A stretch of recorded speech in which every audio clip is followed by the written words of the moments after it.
The History of Philosophy, Modern Philosophy, Kant to the Present. Lecture 2.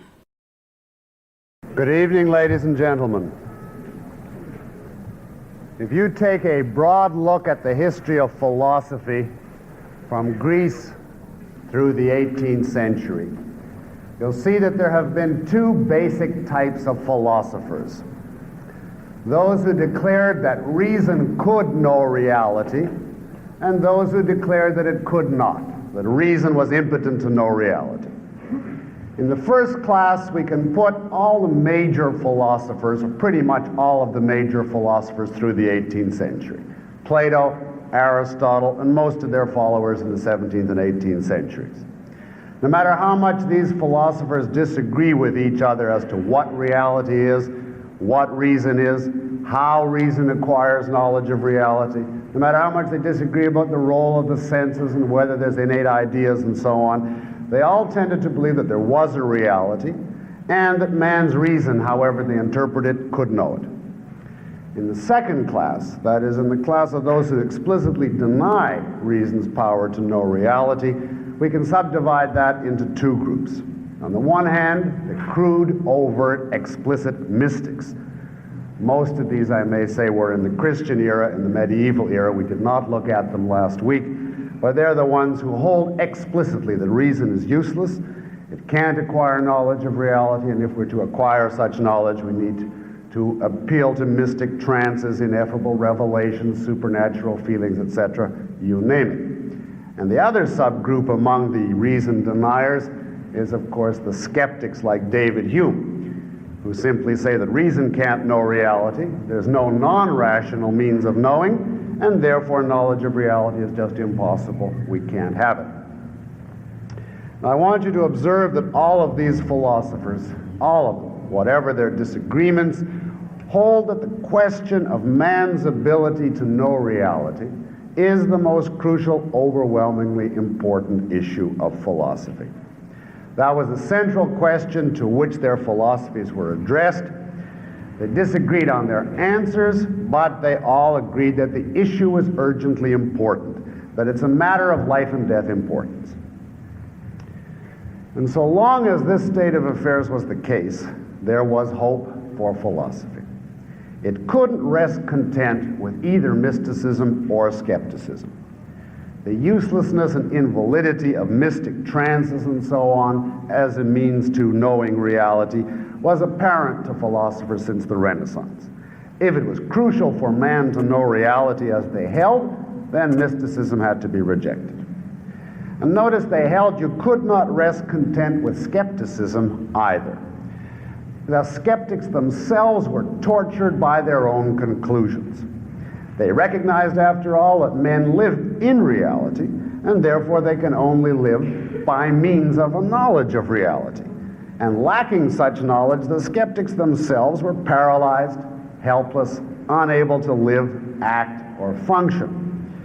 For instance, this is clear in the case of David Hume. When he would leave his desk after a day of writing, he reported, and go out to visit his friends, he found that he had to entirely banish from his mind his own philosophy because he couldn't take a step so long as he remembered the conclusions he had come to that day during the writing of his philosophy. He bemoaned his own conclusions. He had to put them out of his mind, and when he came back after a night with friends and read what he wrote, he thought to himself, this is strained, unreal, ridiculous. I can't possibly live by it. However, of course, he couldn't answer it, so he had a big problem. The point, however, is that outbreaks of skepticism constantly occurred in philosophy through this whole period, up through the 18th century, but they never lasted up to this point because it was recognized that you couldn't live by a skeptical philosophy. The consensus of philosophers was, if reason can't know reality, then you have to be either a medieval type of mystic or a helpless, tortured, paralyzed skeptic, and both of these were unacceptable. And therefore, after each outbreak of mysticism or skepticism, a new wave of philosophers started again to try to defend the pro-reason view and show that reason really could know reality. The consequences of rejecting reason's power to know reality seem to everybody too horrible and too obvious.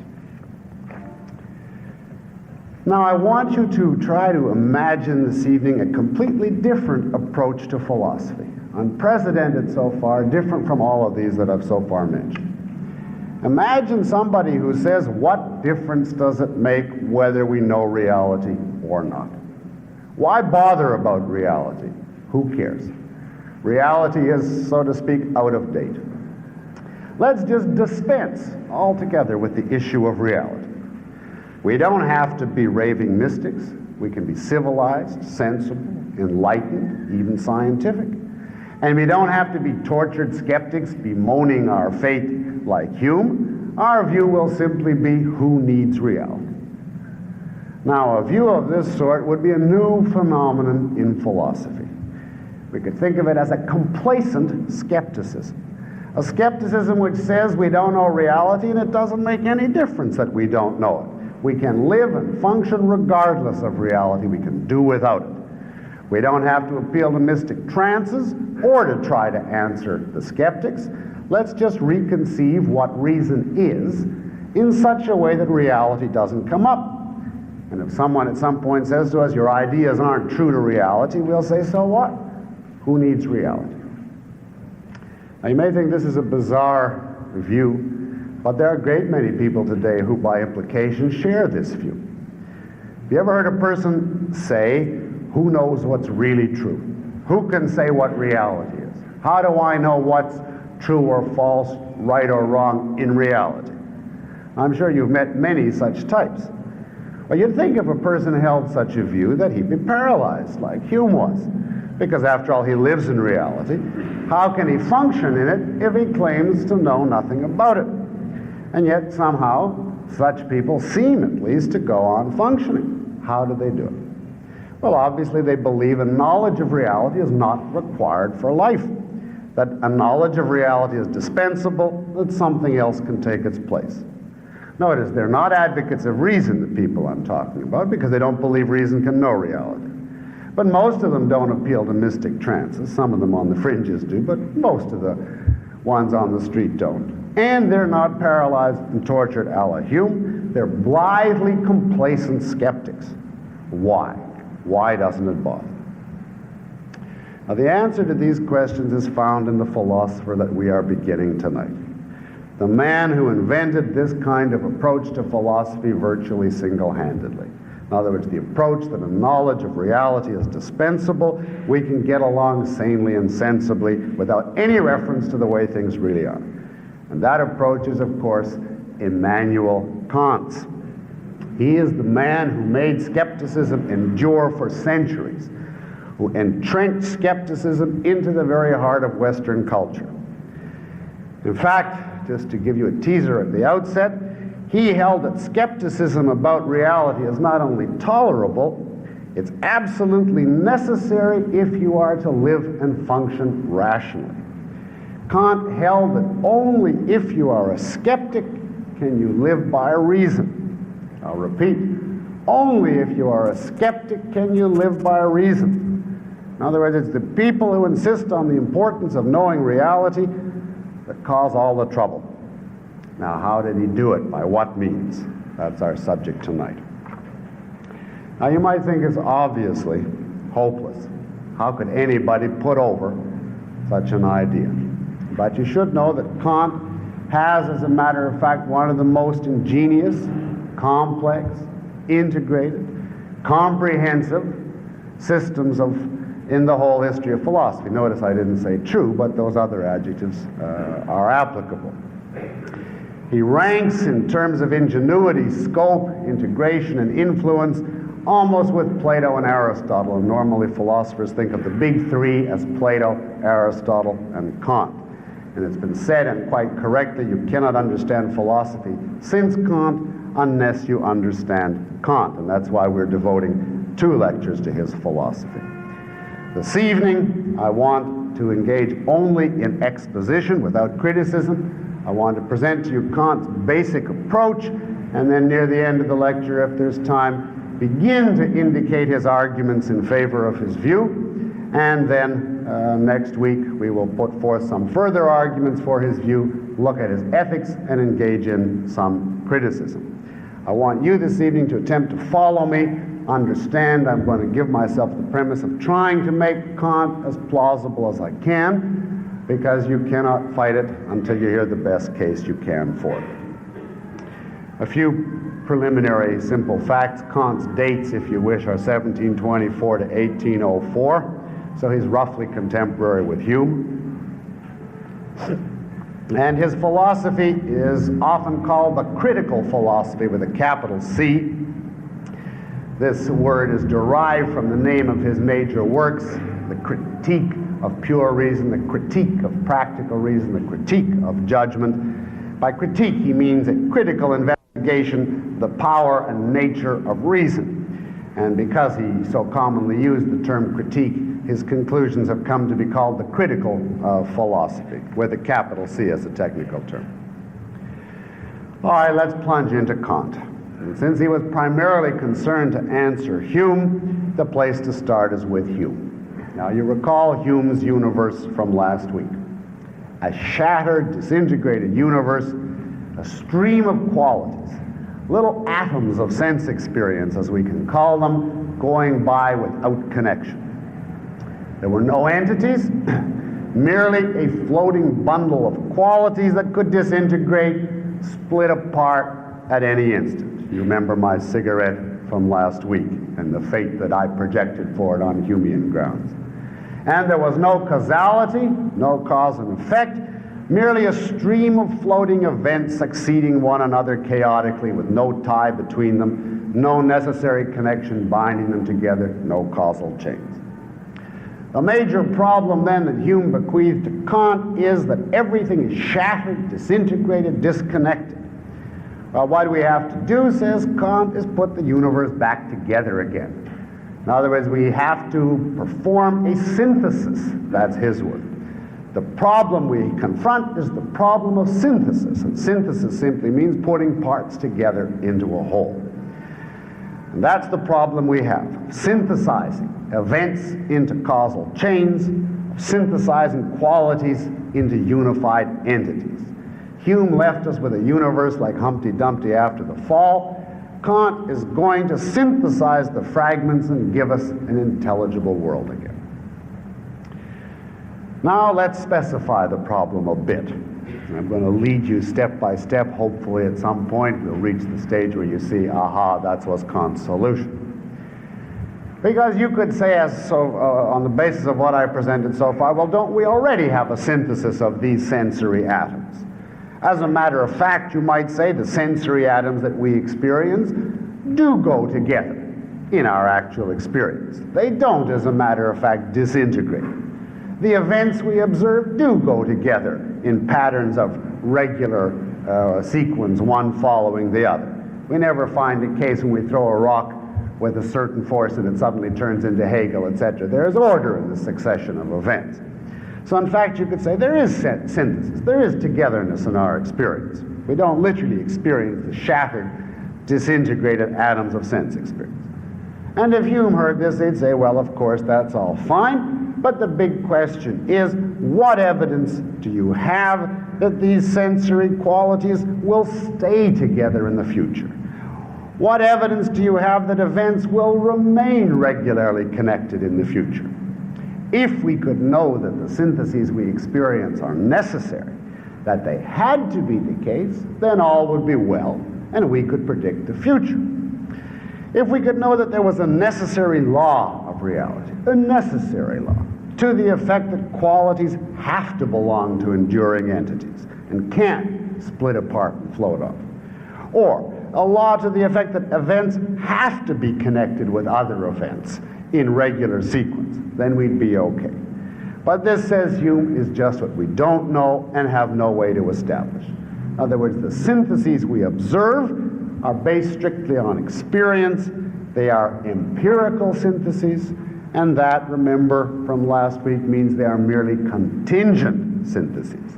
They happen to be the case, but it's simply a brute fact devoid of necessity. You recall Hume's view from last week, we cannot get a knowledge of necessity from experience. And therefore, of course, since all we have is contingent syntheses, we can make no predictions about the future. Anything is possible, all is lost. So the problem of synthesis is really the problem of necessary synthesis, of putting the disconnected atoms or fragments together in ways which we know have to be a certain way and on which we can therefore rely. Now notice here that Kant agrees entirely with Hume that we cannot get necessity from experience. He agrees with that completely. That all experience gives us is brute, contingent facts, that it never tells us what has to be so, simply that as a matter of brute fact, certain things happen to be so. This idea is absolutely fundamental to Kant's philosophy. He takes it over from Hume without question or challenge. No amount of experience, he says, will ever give us a knowledge of necessity. We can't perceive or experience necessity. You remember the point from last week. Well, you might say, couldn't we arrive at a knowledge of necessity not by directly experiencing it, but by reasoning from what we do experience? So we would still arrive at a knowledge of necessity on the basis of experience, even though we don't directly experience necessity. And to that question, Kant, along with Hume, says no, you couldn't. For a simple reason. He says in any valid process of reasoning, you can't have something in your conclusion that wasn't in your premises. If I say all men are mortal, Socrates is a man, therefore Napoleon lost the Battle of Waterloo, you'd say to me, that's obviously invalid reasoning. How did you suddenly get a reference to Napoleon in your conclusion when there's no reference to Napoleon in your premises? Well, Kant applies the same type of argument to the question of getting necessity by reasoning from experience. He says from experience, our premises only tell us what is the case. And no amount of reasoning from premises which tell us what is the case is going to give us a conclusion as to what must be the case. We can't get a must in our conclusion if we don't already have it in our premises. So in sum, we cannot experience necessity directly, and we can't derive it by reasoning from what we do experience. All we get from experience is the brute fact, simply what is. No amount of observation or reasoning is ever going to introduce the must, the has to be, the necessity. All of this Kant takes over from Hume. Now, I've stated now the essential problem as Kant saw it, the problem of necessary synthesis. I want to give you Kant's technical terms for stating the same problem. I'm really introducing nothing new now but terminology, but Kant's terminology has become standard for philosophers since his time. We'll encounter it again, and it's enormously famous. Kant takes over with certain modifications, the distinction of Hume's that we introduced last week, the distinction between two radically opposite types of proposition. Remember the distinction between what Hume called relations of ideas and matters of facts. And I want briefly to review the main points of that distinction because Kant takes it over and then does some spectacular things with it. Take as, if you want, a couple of examples of relations of ideas. Take the statement, triangles have three sides, or brothers are male. Those would qualify as relations of ideas in Hume's terminology. And on the other side, for examples of matters of fact, take, for instance, triangles were studied in ancient Greece, or brothers are jealous of one another. Now, for tonight, let's not argue about whether brothers are or aren't jealous. Let's just assume it's true for purposes of example. Now, what are the basic differences between these two types of statements according to Hume? Well, the first type, so-called relation of ideas, according to Hume, can be established or validated by logic alone. Their opposite would be a contradiction. If I say a triangle does not have three sides, since the definition of triangle is a plane figure bounded by three straight sides, I would be saying, if I denied that statement, a figure with three straight sides does not have three sides, and that would be a contradiction. And therefore we can establish such a statement, says Hume, strictly by logic. We simply specify the definition of the subject term, triangle, brother, whatever it has to be, and the truth of the statement follows as a matter of logic. That's the so-called logical truth, and since its opposite is a contradiction, its opposite is literally inconceivable. You just couldn't imagine a nine-sided triangle or a female brother, etc. On the other hand, the second type cannot be established by logic. There is, according to Hume, now remember, I'm presenting a viewpoint which is profoundly opposed to the objectivist viewpoint, so I won't keep saying according to Hume, but according to Hume, the second type involves no contradiction if you deny it. The opposite is perfectly conceivable or imaginable, and therefore you can't establish it by logic. If a space traveler went off to another planet and came back and said, you know, there's a strange thing about triangles there, they've never studied them. Or, the strange thing about brothers, they all love one another and they're never jealous. You'd say, well, that's different from the way it is down here, but I can imagine that there's no contradiction. But if he came back and he said, you know, the funny thing about all triangles there is that they have 18 sides, you'd say, impossible, that can't be. So on the one side we have logical truths whose opposite is a contradiction, and on the other, truths that can't be established by logic, whose opposite is perfectly conceivable or imaginable. Another point of distinction, which I just mentioned because we made it clear, I think, last week. The first type are necessary. They must be the case. The second are simply contingent. They happen to be so. They don't have to be. A third point of distinction. The first type are a priori, remember, independent of experience. No experience, according to Hume, is necessary to validate. You simply have to consult your definition of triangle or brother and spin out its consequences.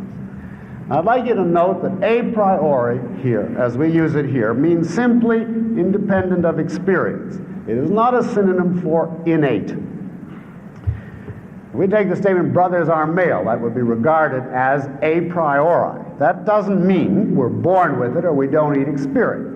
Hume and Kant would say you need experience to acquire the individual concepts that make up that proposition.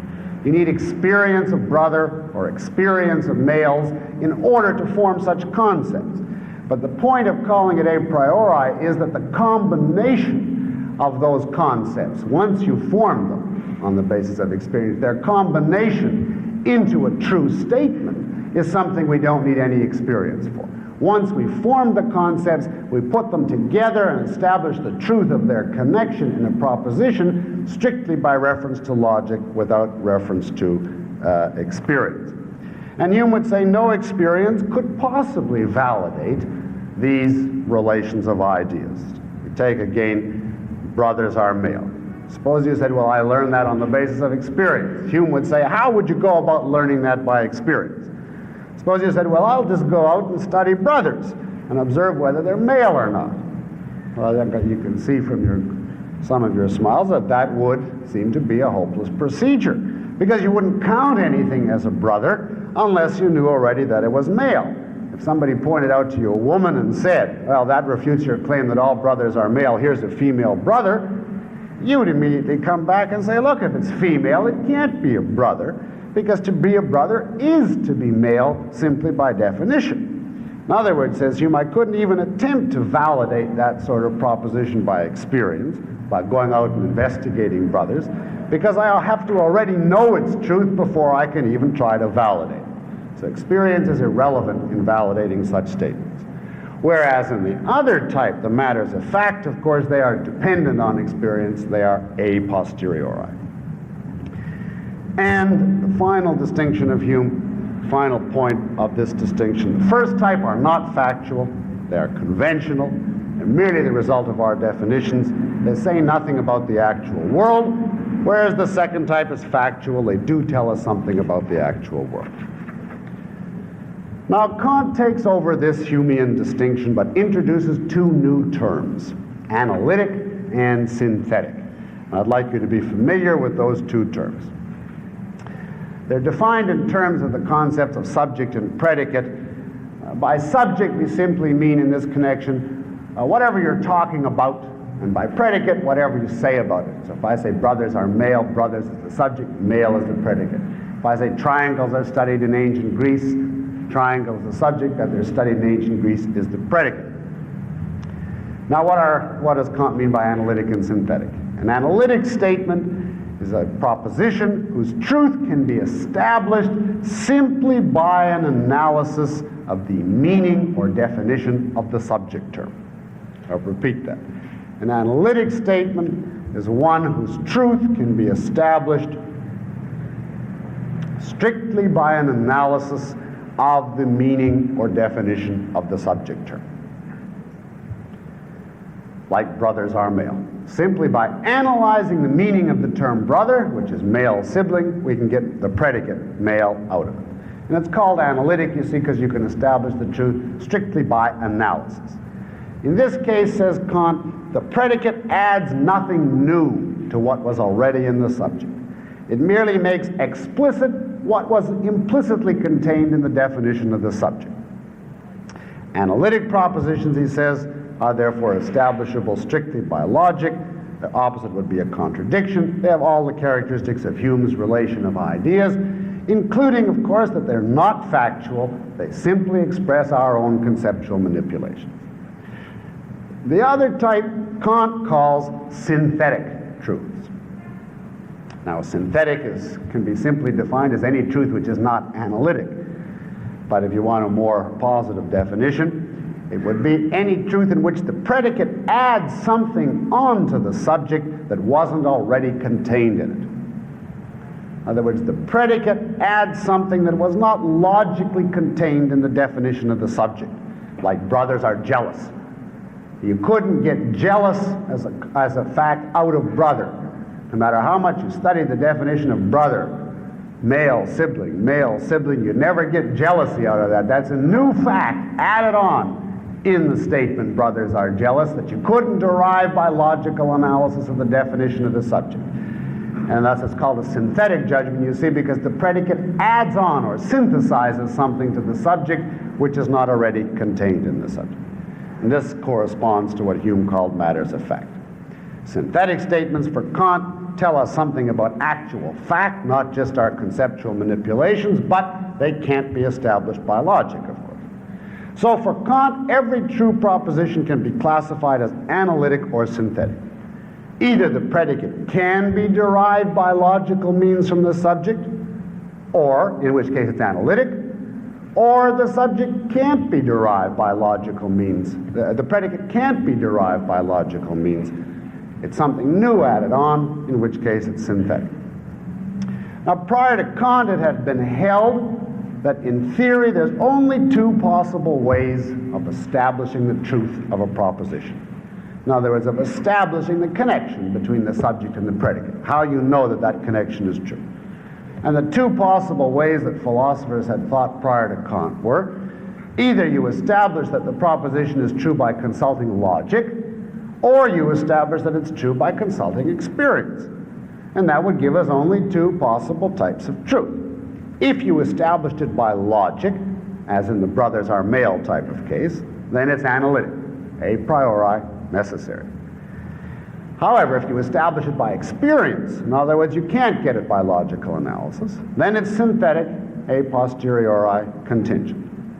So, on the traditional pre-Kantian view, logic gives you analytic truths, just your own conceptual manipulations. Experience gives you brute contingent synthetic truths. And it seems, since logic and experience are all we have to go by, that there's no possibility for a third type of truth. But here is Kant's first crucial point. Neither of these two types of truth fills our philosophic need or solves Hume's problem. Analytic truths obviously won't help us, says Kant, because they're non-factual, remember, non-informative. They don't tell us anything about the actual world. They merely make explicit what's contained in our arbitrary definitions. Like centaurs are half horses is an analytic truth. I arbitrarily define centaur to include half man, half horse. So when I say centaurs are half horses, I can establish that by logic, but it's just a conceptual manipulation. In other words, we get a cheap or easy victory when we employ analytic truths. We get necessity and security, but precisely because these truths say nothing about the world. In our problems with entities, causality, and so on, this type of truth can't be the solution. We want to know about the qualities and events that we actually experience in the world. We don't want just linguistic manipulations. We want the kind of truth that gives us real information about facts. In other words, the crucial truths that we need to validate are synthetic, not analytic, which means that the crucial truths we need to validate cannot be established by logic. So logic is out as a hope to solving our problem. But of course, synthetic truths, as Hume conceived them, synthetic a posteriori contingent truths are no good to us either, because since they're contingent, they're not necessary, not reliable, we can't know tomorrow. So we can say that the crucial truths that we need can't be established on the basis of experience either. What we need, said Kant, is a kind of proposition nobody had realized before him. We need a proposition that has to have a combination of characteristics that everyone had said you couldn't have. It has to be, in his terminology, at once synthetic and a priori. Synthetic as opposed to analytic. Synthetic so that it'll be factual, informative, tell us something about the actual world we live in, and yet it has to be a priori, independent of experience, because if it depends on experience, it's simply contingent, and we need necessary truths. And if we need necessity, that means it must be a priori. We need, in short, a type of truth which gives us facts, in other words, is synthetic, and yet is necessary. And that means we have to be able to learn it independently of experience. And the question Kant asks now is, how can there be such a thing as a synthetic a priori proposition? On the face of it, it seems impossible. If it's synthetic, it can't be established by logic, because remember, logic establishes only analytic truth. If it's a priori, it can't be established by experience, because experience gives us merely contingent truth. Seems that it's a hopeless quest. Apart from experience, all we can know is our conceptual manipulation, so it seems. Necessary, but empty. From experience, we can know facts, but they're brute contingent facts. We need to know necessary facts about the world, yet we need to know them apart from experience. And, says Kant, this is the central problem of the critique of pure reason. How to achieve a knowledge of necessary facts apart from experience. That's what he actually means by saying that his crucial question is, how are synthetic a priori judgments possible? That's the crucial question he claims to answer. Well, can we get any help in answering this question by looking at earlier schools of philosophy, the rationalists and the empiricists being the two big schools? Well, in a word, no, we can't. But let's look briefly at why, so you'll be a little clearer what Kant's problem is. The rationalist solution to this problem was to claim innate ideas. They claimed that a knowledge of necessary laws of reality was born into them. In other words, that they had a priori knowledge of necessary facts of reality. Just simply born into them. Kant rejects this solution, and please note that. He holds that it's impossible, and for a very good reason. Reality, says Kant, is independent of man. It's independent of the content of human beliefs. It is what it is regardless of what people's beliefs are. Even suppose that we were born with innate ideas, he asks. How could we ever know that reality would conform to these innate ideas? Why should reality conform to our innate ideas, even if we had them? Just because we hold a belief doesn't mean reality is going to snap into line and obey it. If reality is independent of us, and Kant holds it is, then the only way to know what it's like is to observe it. Even if we had innate ideas, then we'd have no way of knowing that these innate ideas are true of reality. So we have to give up the rationalist view of innate knowledge of reality's necessary laws. That, says Kant, is hopeless, and he rejects it.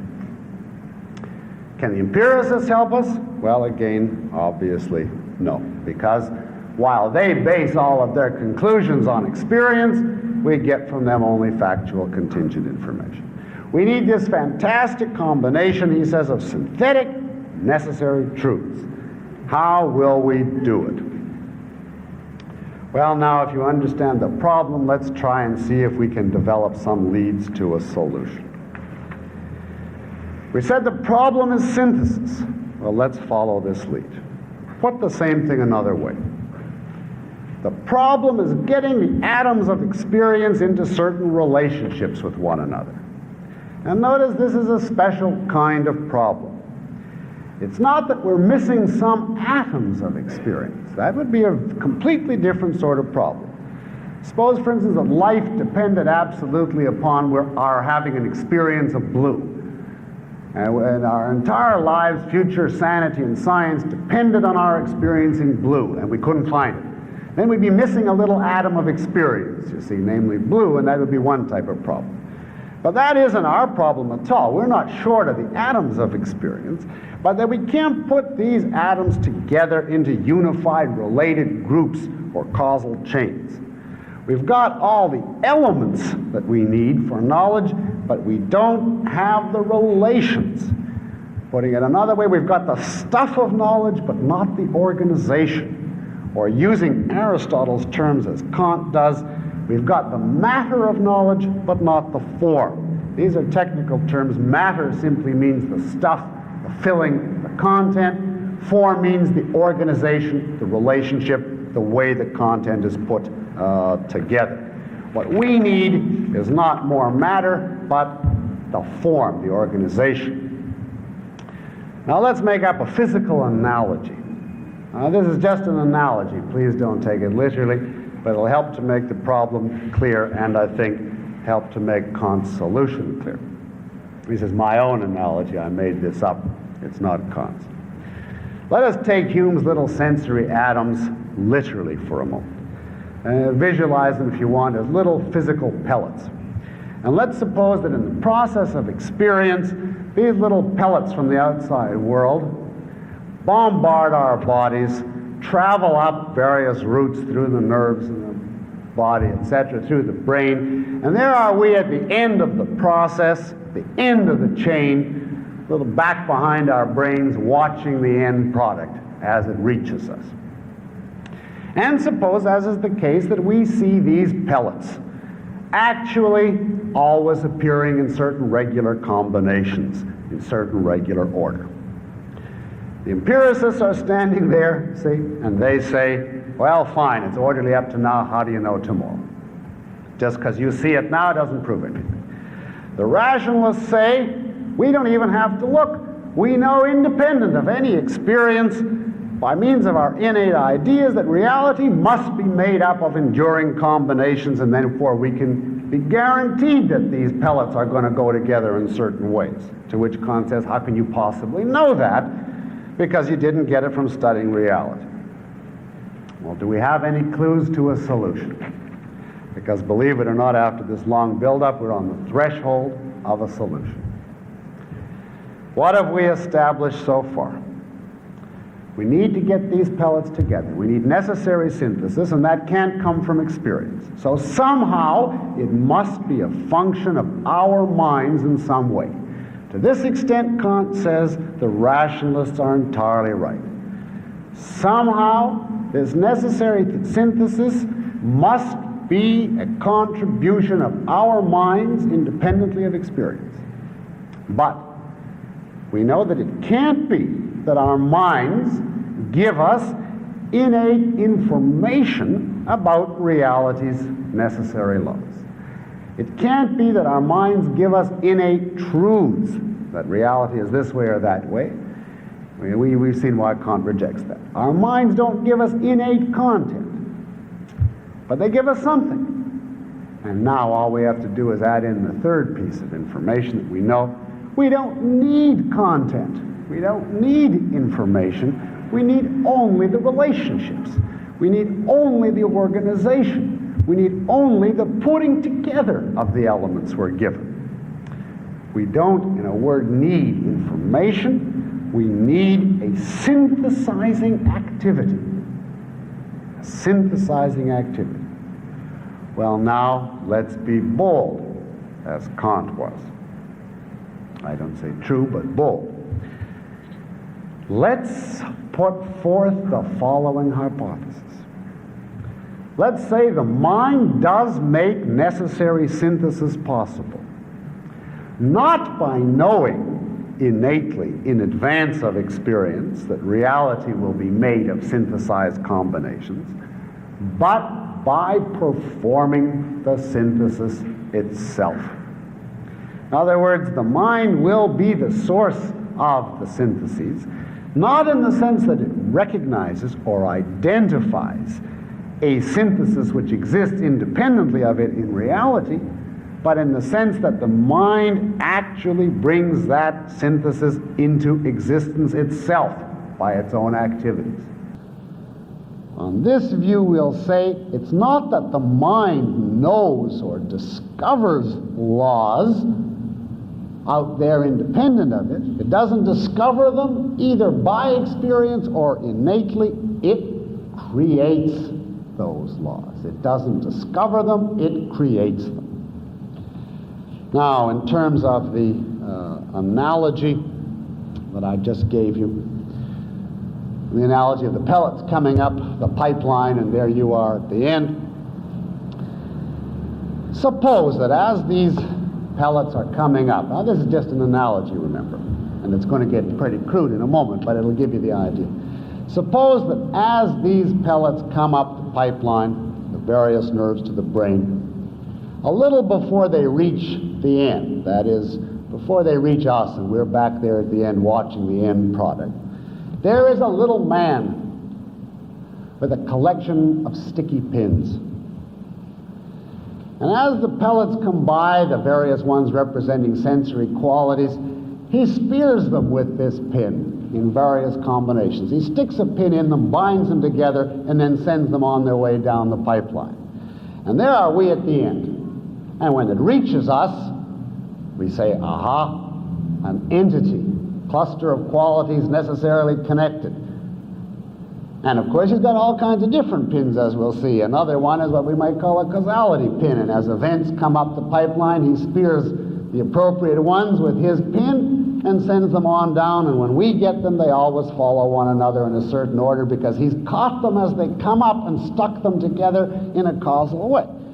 Now, there's no use you saying, of course, well, I've never experienced any such little man, because obviously, by the nature of this hypothesis, the little man operates on a level prior to experience. It doesn't get to you before it's been processed by him. First, he sticks all the pins in, and then it reaches you. So, of course, by the nature of it, you couldn't experience the pinning. You can only see the end product after he's done it. Now, suppose we knew that this little man was not lazy, to continue out the metaphor, that he had a compulsion, an irresistible compulsion. He had to catch all the pellets as they came up the pipeline. That was his, in effect, metaphysical job in life, and he never shirked it. And we knew that without question. Then we could say, we know for sure that we will always perceive an orderly world. We will always perceive entities, never a cluster of dissociated qualities, because it won't get to us before it passes the little man, and therefore it has to be regular entities when it reaches us. And we know for sure the world will never go wild, with pennies turning into Hegel and Hegel turning into quarters, etc., because the little man will spear them in the kind of combination so that when it gets to us, it'll always be perfectly orderly. We'll know, in other words, that the syntheses into entities, into causal chains, and so on, will be absolutely necessary as far as we are concerned, as far as we're concerned. As far as our experience is concerned, those syntheses will be necessary because we can't experience it until it goes through the little man. Now, this is, in essence, Kant's theory. Our minds, our pre-conscious minds, on a level beneath sense experience, are like complex machines, complex processing, synthesizing mechanisms, which process the data that they get from reality in a great many different ways before those data reach consciousness. And of course, my man with the little pins is just a crude metaphor for what he actually holds are certain synthesizing activities, certain putting together mechanisms built into the nature and constitution of the human mind and which operate beneath the level of sense experience.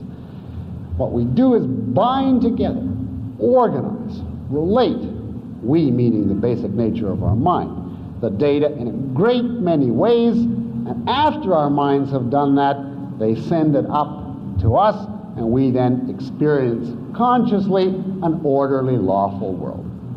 The mind, in short, according to Kant, does not discover law and order in the world. It doesn't discover law and order either by experience or by having innate advanced information prior to experience. It doesn't discover at all. It creates law and order by its own subjective, pre-conscious synthesizing activities. Now let's take a break at this point so you can digest this much, and then we'll see where Kant goes after the break. All right, let us continue with Kant. We concluded with his general thesis, his solution to the problems of preceding philosophy. Our pre-conscious minds, I'm just summarizing for you the point that we made right at the end. Our pre-conscious minds are like complex processing, synthesizing mechanisms. They process the data that we get from reality in a great many ways before those data reach consciousness. The mind doesn't then discover a law and order in the world. It is the actual source of them. It creates them. You can see then that Kant agrees with the rationalists on a certain crucial point. He agrees that experience is not a sufficient foundation of human knowledge, that something in the mind is required, some crucial contribution on the part of the mind, a contribution not derived from reality but brought in by the mind's own nature. He agrees with the rationalists that if we were born tabula rasa, you recall that phrase from last week, empty completely, just a blank slate, then things would be hopeless and we would not be able to acquire knowledge. But he disagrees with the rationalists in the question of what is it that the mind contributes or supplies. For Kant, what the mind contributes or supplies independent of experience is synthesizing activities, certain ways of putting the data together, as against what the rationalists had held, namely innate information or innate content. As it sometimes put, the rationalists prior to Kant believed that we had innate content, information about reality prior to experience. Kant believes the mind has not innate content, but an innate structure. That's the way it's sometimes put. You could think of it like this. Suppose we took a little rationalist baby, that is to say a baby built on the model of the rationalist school, and we could somehow fluoroscope his mind and find out what was in it prior to all experience.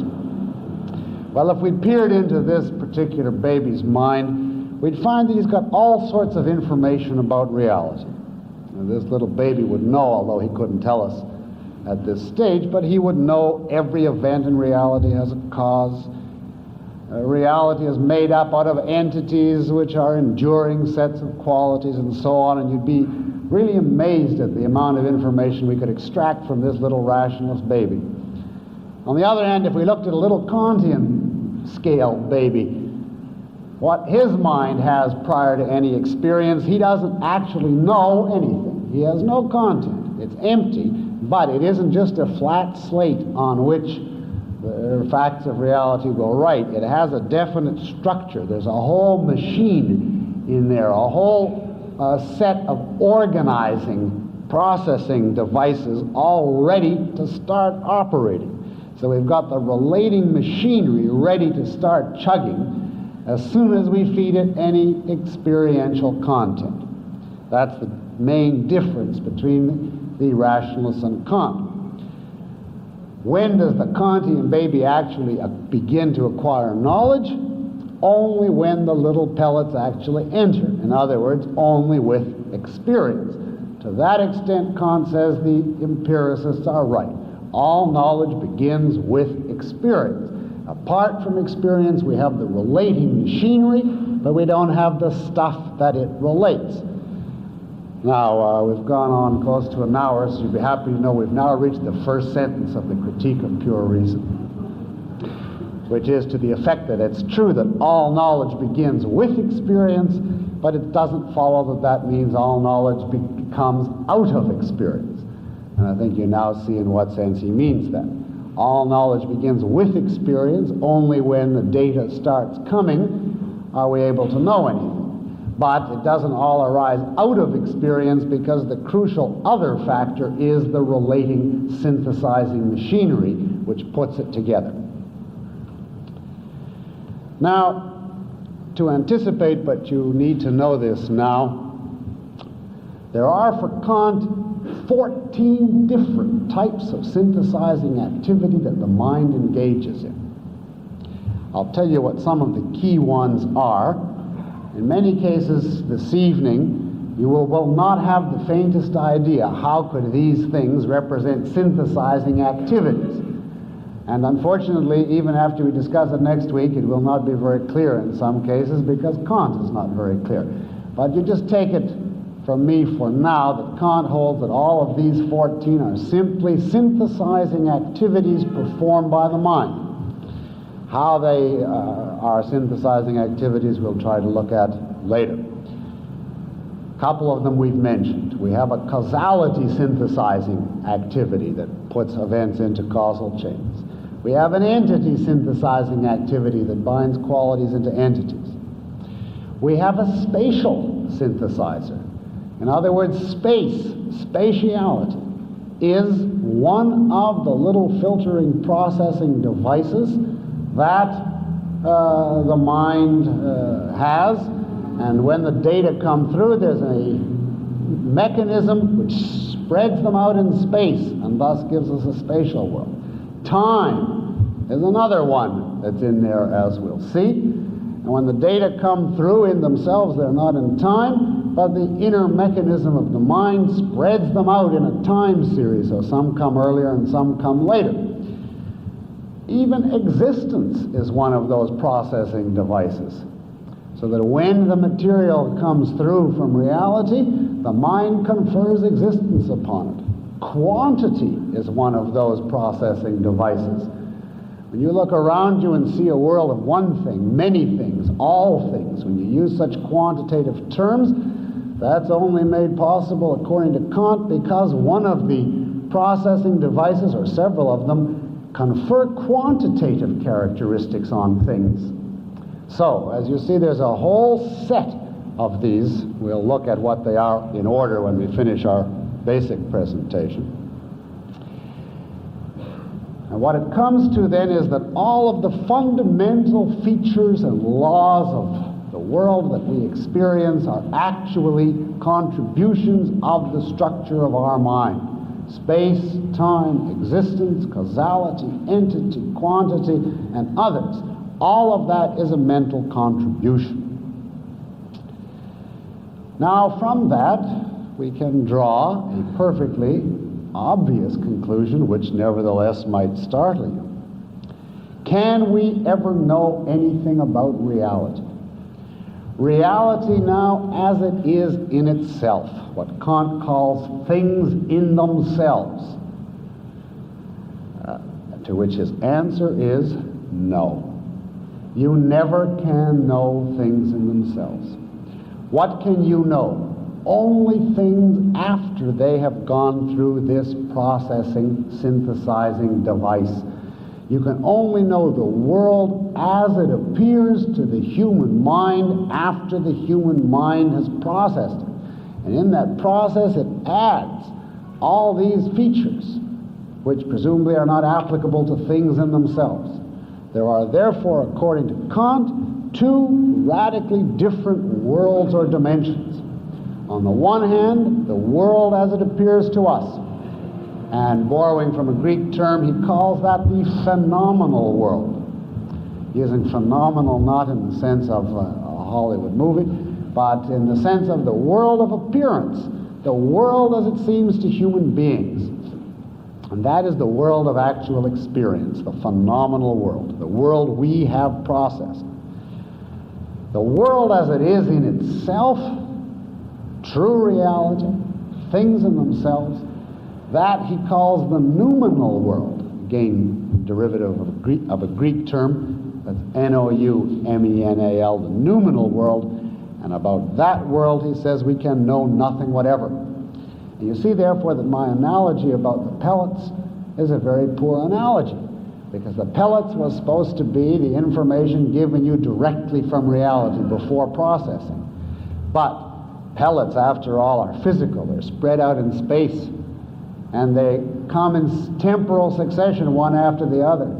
And there's a number of them, so they have quantitative characteristics, and they exist. So my statement that imagine pellets is obviously invalid, because the little pellets in themselves, well, we can't think of them as spatial or temporal or existing or having any quantity. Well, you might say, how can we think of them then? How can we think of reality in itself, the data in itself, before processing? And to which, of course, Kant's answer is you cannot think of it. It's entirely inconceivable. It's completely cut off from us. We have no contact with it at all. We know it only after it's processed, and then it becomes a radically different dimension. Now you might say, well, why didn't Kant just simply throw out reality altogether if he never came into any contact with it? And of course, if he had done that, he would be Hegel. But he was not that advanced. Kant said there must actually be a reality in itself, because where, after all, do we get the data, the atoms, the stuff that our mind is then synthesizing or processing? There must be some source of the ultimate information which our mind then puts together and confers these characteristics on. Reality, therefore, he held on to as the provider of the matter, and the mind impressed the form on it. But the matter in itself, the thing in itself, reality in itself, is completely unknowable. Now you might ask, well then, if it's completely unknowable, might it be like the phenomenal world? Might it be a world of entities, obeying cause and effect? And the normal Kantian answer is there's no use speculating. It might be, it might not be. We can't possibly know, and therefore we can't have any views. It's just completely cut off from us. But, and here we reach a very important conclusion, the Kantians say it doesn't make any difference. It's completely unimportant that we can't know reality, because for all practical and theoretical purposes, the question doesn't come up. As long as we could learn the mental processing devices that this little man, to use my analogy, uses, so long as we could establish for sure the laws that he is going to impose, and you understand that's just an analogy, but if we could understand the laws that he is going to impose on the phenomenal world, on the world we experience, what do we care what happens in reality? Let reality be any kind of nightmare you want. We don't live in it. We don't perceive it. We live in our own world that we ourselves create.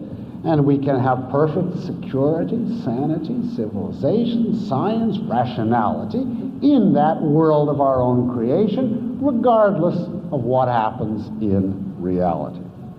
And thus, my initial point that we can dispense with reality and still live a perfectly sane, sensible life. All it depends upon is that we could specify and prove what the functions of the little man are. What types of synthesizing activities the mind has to engage in. And of course, that was the goal of the critique of pure reason, to specify and prove what these synthesizing activities are. So we do not have to be paralyzed skeptics. Even though we don't know reality, we can get along perfectly well without it. Now, Kant says, I've given you a solution to the problem of synthetic necessary knowledge. I've given you the only possible explanation of synthetic necessary knowledge. If you want to know what binds together, what connects the subject and the predicate, what makes it necessary, it's not logic, it's not experience. The third factor I've introduced is the structure of the mind, the synthesizing activities of the mind. Let's take a simple example. Suppose, and here again, it's unavoidable to use analogies with Kant because it's very tricky material, and therefore you try to make it simpler by analogy, but this will be just an analogy. Suppose we observed, as a matter of fact, that everything is blue.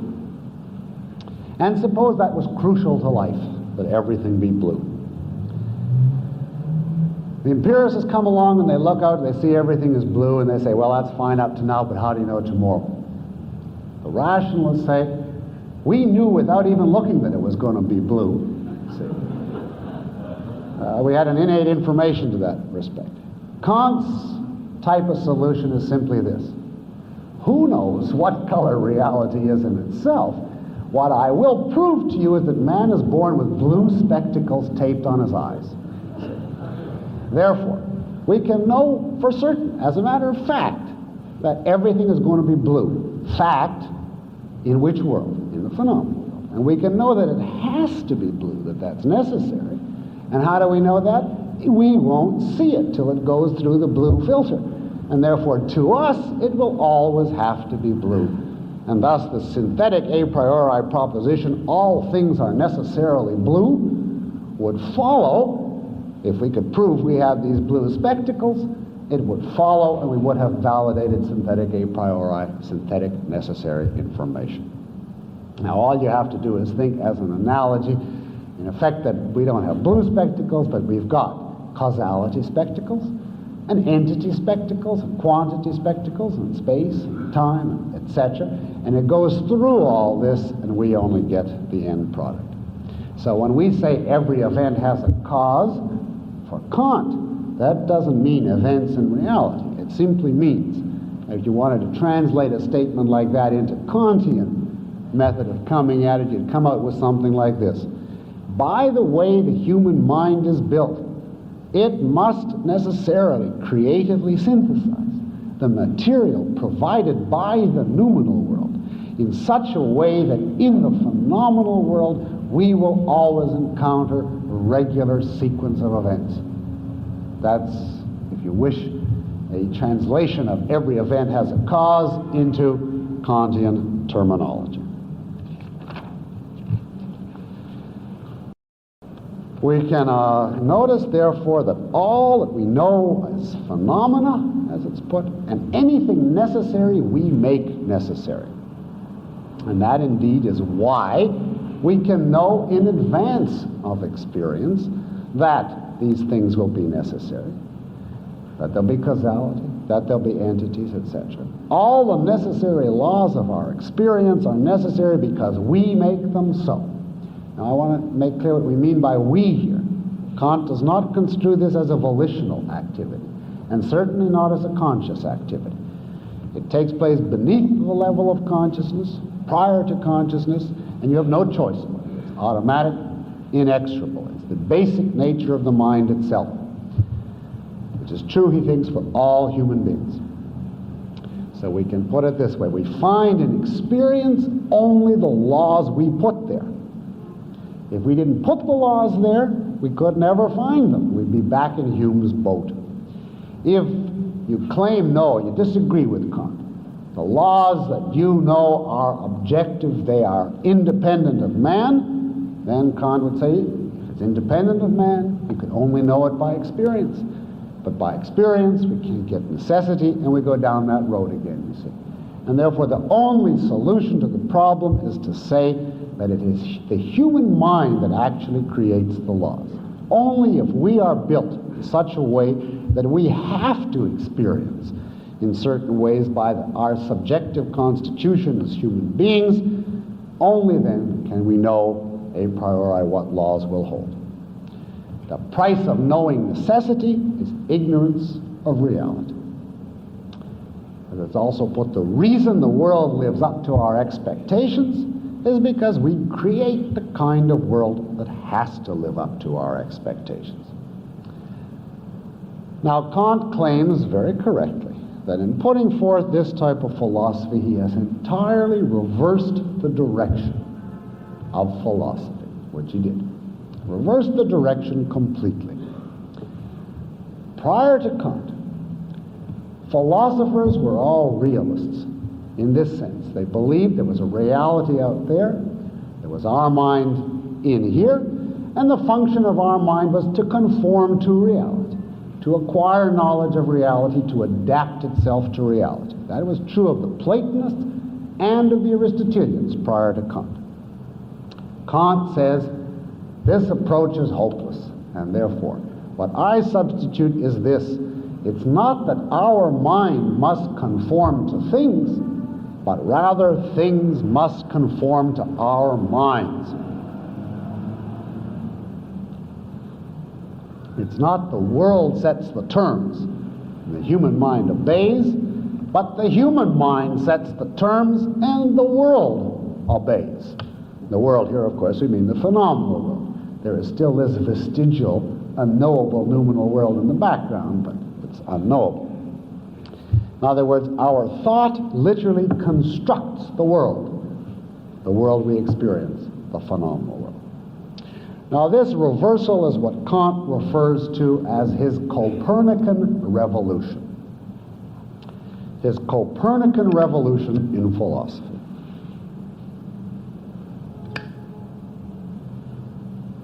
You know, the revolution that Copernicus was supposed to have introduced in astronomy. Prior to Copernicus, in the medieval period, it was held that we on Earth are still motionless, and that the motion is out there in the stars and sun which revolve around us. Copernicus reversed it completely. He said, no, it isn't true. The stars at least are still, and we here on Earth are moving around them, but we mistakenly project our motion outwards. Really, the motion is in us. Well, Kant does the same thing in epistemology, or a parallel thing, he says. Prior to Kant, rationalists and empiricists held that knowledge is the recognition of existence.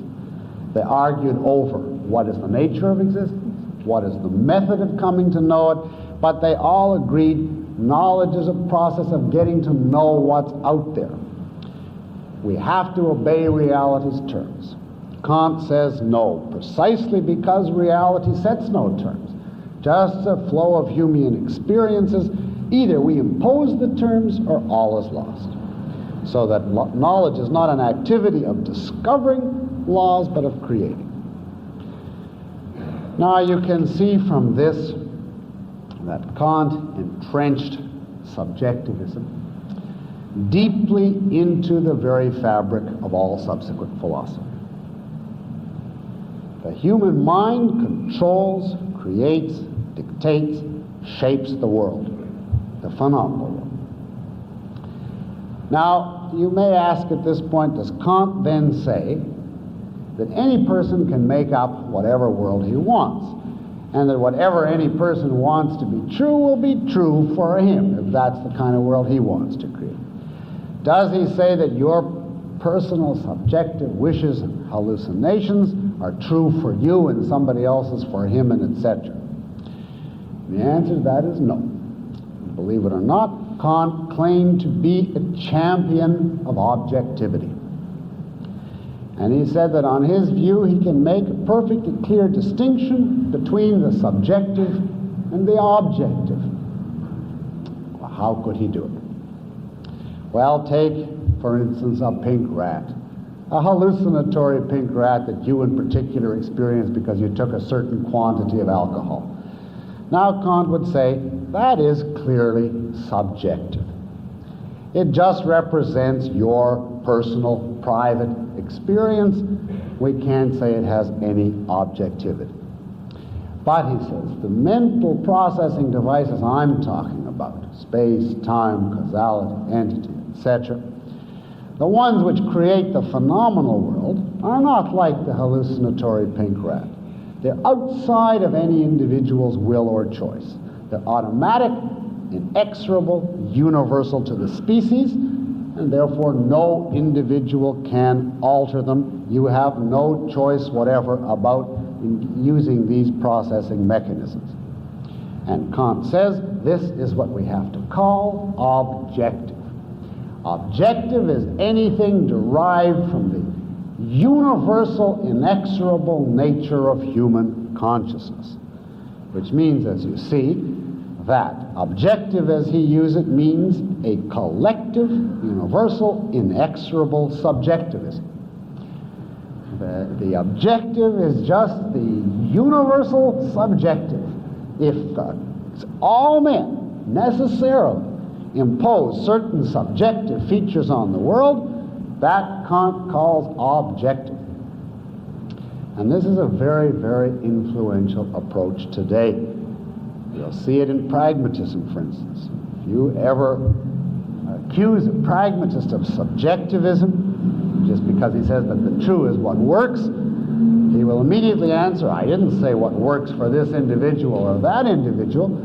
I mean what works for society, for everybody. And he will take it as though it's obvious that that means he's not an advocate of subjectivism, because he's talking about what works for mankind collectively. That is a Kantian heritage. We'll explore this equation of the objective with the collective subjective later. Ayn Rand in Atlas refers to it as the switch from the objective to the collective, and it's inherent in Kant's approach. Now, of course, collective subjectivism is still subjectivism. And in this sense, Kant is an arch subjectivist. Now, I want to give you the same point in another terminology which I'd like you to know for the remainder of the course. Namely, Kant is what we call an advocate of the primacy of consciousness. The primacy of consciousness. I'd like to explain that phrase. Let's contrast it with the opposite approach, namely the primacy of existence. Now, the primacy of existence is the Aristotelian and objectivist viewpoint in philosophy. That's the view which simply says a reality exists, existence exists, it is what it is independently of consciousness, it sets the terms, and consciousness is metaphysically passive. Not epistemologically passive, it has to engage in various processes to acquire knowledge, but metaphysically passive, meaning consciousness is not a faculty for creating reality, but simply a faculty for perceiving reality, for recognizing, for identifying, for grasping what is out there independently of it. That's the philosophy of the primacy of existence. Existence comes first, it sets the terms. Consciousness is a faculty simply for looking out and grasping what's there. Now, the primacy of consciousness is the exact reversal of that view. It's the view that consciousness is the metaphysical irreducible, the metaphysical primary, and that existence or reality is simply a byproduct, a consequence, a resultant, an offshoot, whatever term you want, of consciousness. The primacy of consciousness view holds that consciousness controls, creates, dictates, in some way shapes the world, shapes existence, that existence is a product of and dependent on consciousness. Now, this is the most fundamental issue within metaphysics. Which of these has primacy? And of course, the primacy of consciousness is the most fundamental metaphysical inversion that you can perpetrate in philosophy, and the most disastrous. because it leads to the reign of complete subjectivism, the dissolving of existence, the collapse of existence in simply the whims of the controlling consciousness, whichever one it is that's given power over existence. Now, if we can use these terms of primacy of consciousness versus primacy of existence, you can better appreciate Kant's crucial role in the history of philosophy and why he was so influential. Let's go back for a moment to Christianity, the medieval Christians. They held the earliest influential version of the primacy of consciousness, what we can call the supernaturalistic version of the primacy of consciousness. That is to say, there is a giant cosmic consciousness which controls the world, a supernatural one, and of course you can guess who that is: God. God is the consciousness that created the world emanated from his conscious activity. And of course you see that there are all sorts of people today who accept that sort of metaphysics entirely uncritically, as though the primacy of consciousness is simply obvious, that of course consciousness must come first. You can see that mentality, for instance, in people who say, who created the world? Who created existence? And if you say to such a person, well, it just exists, that's where we start. They say, oh, that is unsatisfactory, inconceivable, impossible. There must be a consciousness which created it. And suppose, just for the heck of it, you were to pursue that and say, well, where did it come from? Well, if you can't just start somewhere and say something existed and you have to keep finding some more basic fact, wouldn't you need another consciousness to create the original consciousness which created the world, and then another one, and so on to an infinite series? Many people can abstractly appreciate the logic of that argument, but it doesn't upset them, because they think to themselves, well, if you have to start somewhere, it's better to start with consciousness. To make consciousness a primary is graspable, and then existence simply a derivative of it. But to make existence a primary, that seems inconceivable to me. That mentality, after, of course, hundreds and hundreds and hundreds of years of Christianity, is deeply entrenched in a great many people. It comes up periodically, for instance, in publications like the Reader's Digest, under some such title as 12 Reasons Why a Scientist Believes in God, and the 12 reasons come down to the world is so orderly, how could there be order if it wasn't the creation of some supernatural consciousness? And of course many people believe in miracles, and a miracle is simply an example of the primacy of consciousness. The controlling supernatural consciousness periodically subjects existence to the whim of the moment and alters its functioning, and that's called a miracle. Now you see then in a general way the supernaturalistic version of the primacy of consciousness.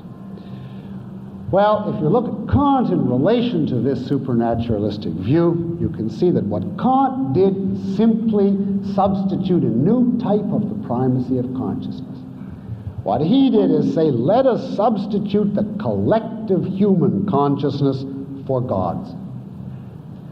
The essence of Kant's big change in the primacy of consciousness is to say, let human consciousness replace God's as the world-creating force. It's human consciousness which creates law, order, and design. It's human consciousness which shapes the world. Always remember, of course, the phenomenal world. Human consciousness is the secular stand-in now for the Christian God. Now, I hasten to say that Kant still believed in God, but in terms of his metaphysical functions, human consciousness, collective human consciousness, is usurping the functions that Christianity once gave to God. In this respect, we can say what Kant did is take over the essential metaphysics of religion and then secularize it. The Christian view is God says, let there be causality, and there is. And the Kantian view is man's mind, the deep down preconscious mind says, let there be causality, and there is. But of course man doesn't quite make it to the noumenal world the way God did. Man just makes it to the phenomenal world, the world that he himself experienced. So we can then conclude Kant's basic approach with a few simple words. Our conclusion will be, only if we are subjective in the deepest metaphysical sense, only if we grant that it's our minds which determine the laws of the world we experience, only then can we save mankind from Hume's skepticism. Only subjectivism can give us a means of knowing unalterable laws that will be true for all men, that all of us can recognize and live by. It's recognizing the subjectivism of our knowledge which frees us from all the impossible disagreements, arbitrary disputes of the people who claim their knowledge is objective.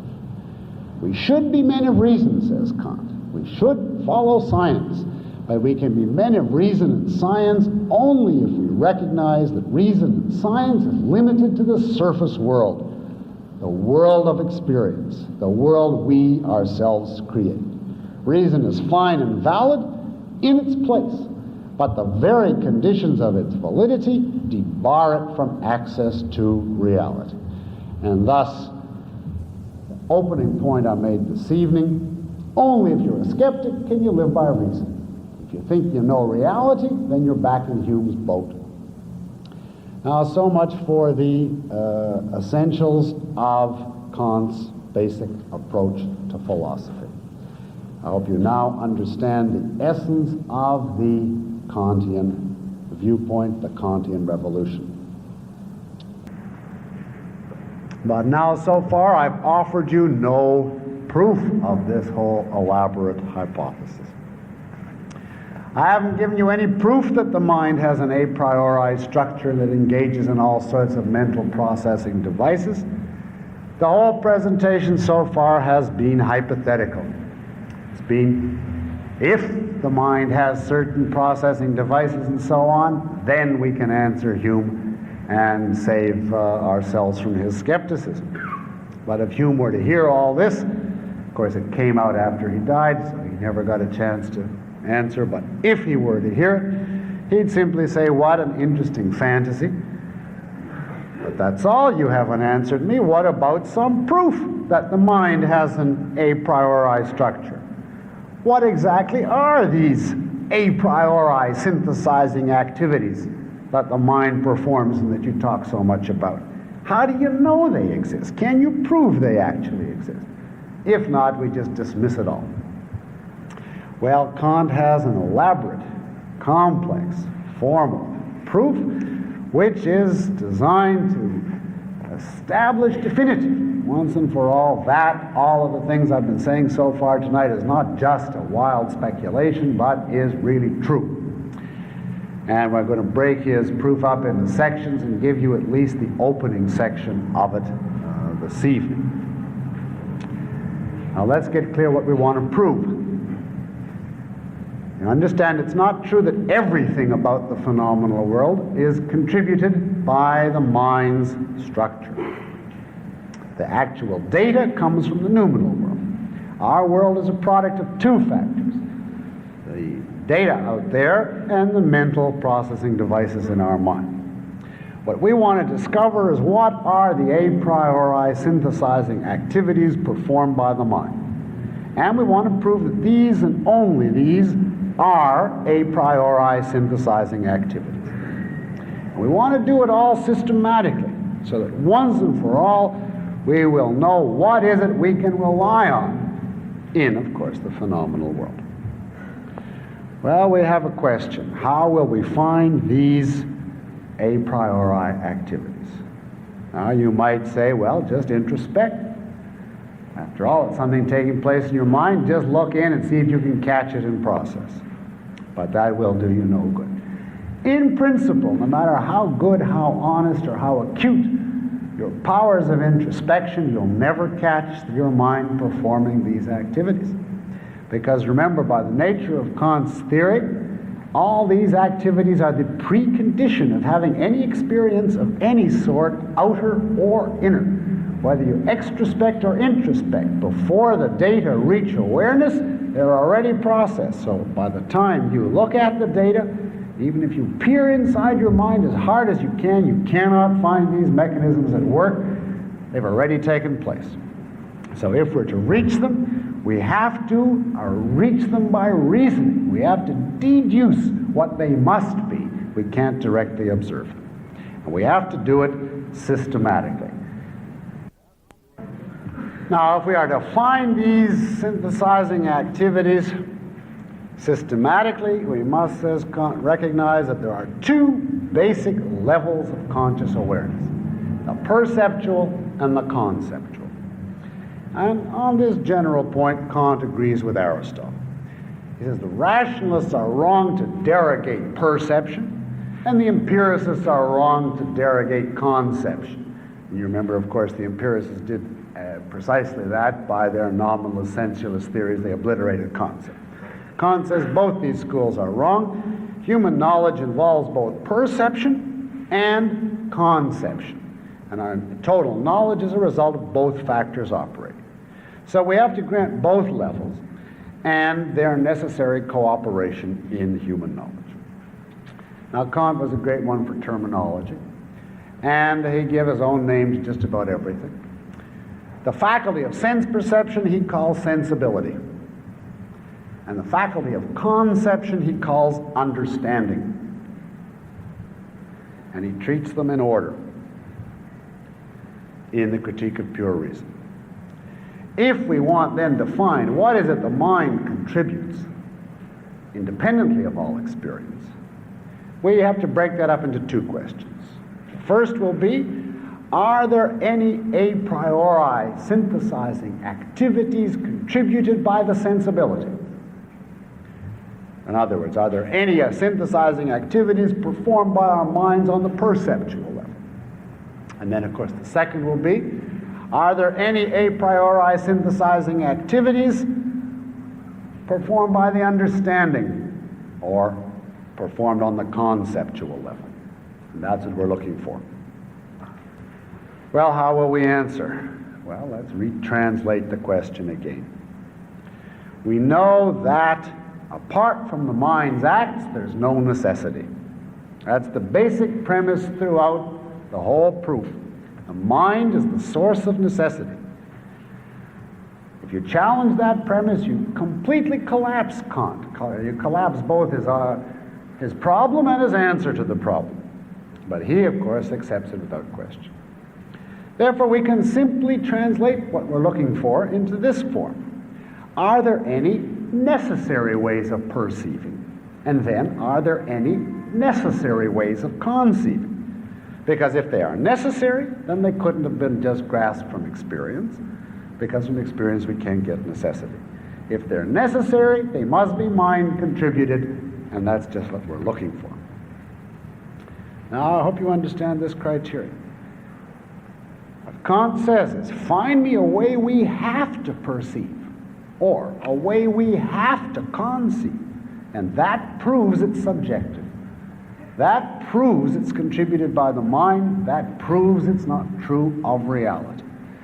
The very fact that we can't possibly perceive or conceive in any other way than X, whatever it is the proof for Kant that X is simply subjective, a product of the structure of the mind. And I guess this is logical if you grant that you can't get necessity from experience. Well, we have to take two levels, as I say, one at a time. Tonight, I'm going to give you only the perceptual level where the argument is comparatively brief. So we're asking, are there any necessary ways of perceiving? So that no matter what content we perceive, we must perceive it in this particular form. Now notice the distinction between form and matter that I mentioned earlier, or the little atoms and the organization. All these a priori acts that we're looking for are relational, synthesizing type acts. They're questions of form, not of content. So we're not looking for any necessary pellets, so to speak, but for any necessary ways of putting the pellets together. The question we're asking is, are there any ways of putting our percepts together, any form of perception which is necessary and indispensable? Now, most of the things we perceive are not necessary. We could imagine them as different without any difficulty. Take, for instance, the experience of red. Now, you would have no difficulty imagining a world without any red things in it. You could just simply imagine it, a world which was purple, blue, green, etc., but there was just no red anywhere in it. There is, says Kant, nothing necessary to human perception in red. Red is in principle dispensable, and of course colorblind people live in that kind of world, and they can be sane and rational and so on, but they just happen to have no red in their world. And obviously that applies to all colors. The same is true for sound. You could imagine a world in which there was no sound, and deaf people actually live in it. Therefore, sounds couldn't be contributed by the mind. Sounds, colors, those are the pellets, you see. They come from experience. Those are brute facts. And you can do the same thing for smells and tastes and temperatures, etc. All of those are contingent. They're not necessary. They're the content, not the form of experience. What would the form of experience be? Well, says Kant, I don't know if you're in suspense or not, there's only two kinds of sensory experience, and there happens to be one necessary form for each. The two kinds of sensory experience are outer and inner. Looking out, which we call extrospection, and looking in, peering into the content of your own mind, which we call introspection. And the necessary form for each is respectively space and time. Space is the necessary form that our mind contributes to govern all our extrospection. Time is the necessary form that our mind contributes to govern all our introspection. Let's look first at space. Everything that comes to us through our five senses, he says, comes to us necessarily in a spatial form. What he wants to prove is three things about space. First, that it's necessary, because if it's necessary, it's mind contributing. Second, that it's an issue of form, because remember, the mind doesn't contribute content, simply relating mechanisms. And third, and then as confirmation, he wants to show you that you couldn't get the idea of space from experience, that it's non-empirical, and that'll bolster and confirm his argument that it must be contributed by the mind. Well, let's take these points in order as far as space is concerned. Now, by space, of course, we mean spatial relationships. One thing is above another is below it. One thing is to my left, another is to my right. One thing is here, another is there. That's the type of relationships we have in mind when we talk about spatial relationships. Now, says Kant, the first point to notice is that this type of relationship is necessary. It's indispensable. All the content that we perceive, speaking now extrospectively, must be spatial. You could not imagine a sense experience which wasn't somewhere, here, there, above, below, the right, the left, the north, the south, but somewhere it has to be spatially located. You could take any particular content and imagine it away, but you couldn't imagine a content that wasn't somewhere, that wasn't spatially located. Kant says, for instance, even if you take this desk, and I tell you, let's perform an act of abstraction. Let us think away or imagine away by a process of abstraction every attribute of this desk, its color, its size, its shape, etc. Obliterate every characteristic. The haunting, irresistible remainder that we can't banish is the place where it is, the sheer space where it is, and that you can't even think away. The there-ness of it remains unalterable. Well, if we can't even imagine it away, it must be indispensable. It must be necessary. It must be mind contributed. Well, is space an issue of form rather than content? An issue of relationships? Yes, says Kant, obviously. Loud, sweet, hot, rough, those are contents. But you can't have a special experience of space the way you can of loud, hot, sweet, and rough. It isn't a content of experience. It's a way in which experiences are organized. It's a way in which experiences are related. Space designates a relationship among the data of experience. And since the mind a priori can only provide relationships, space qualifies on this count too. The little man, so to speak, as the pellets come up, and remember now this is a bad analogy because the pellets in themselves aren't spatial. I can't speak about them, but insofar as I can, he grabs hold of them and smears them out in space, and the result is you look around you and you see things spread out in space, left, right, north, south, etc. But that's the function of the little man. Can we confirm this proof of the subjectivity of space? Well, says Kant, yes. You could never arrive at a knowledge of space by experience. And that's further proof that we must have it innately. Now, the empiricists had said, oh, sure you can arrive at a knowledge of space by experience. Look, all we have to do is say, here's one thing, here's another, and then just simply abstract from the things, grasp different locations, and form the concept space. Kant says, can't do that. Because the empiricist starts and says, here's the thing. Well, what does he mean by here? At a certain point in space. He says, there's the thing. What do you mean by there? At another point in space. In other words, says Kant, we have to know in advance what space is to be able to perceive that one thing is here and another thing is there. We must have the knowledge of space independent of experience. We couldn't acquire it from experience. Now remember that I'm presenting Kant.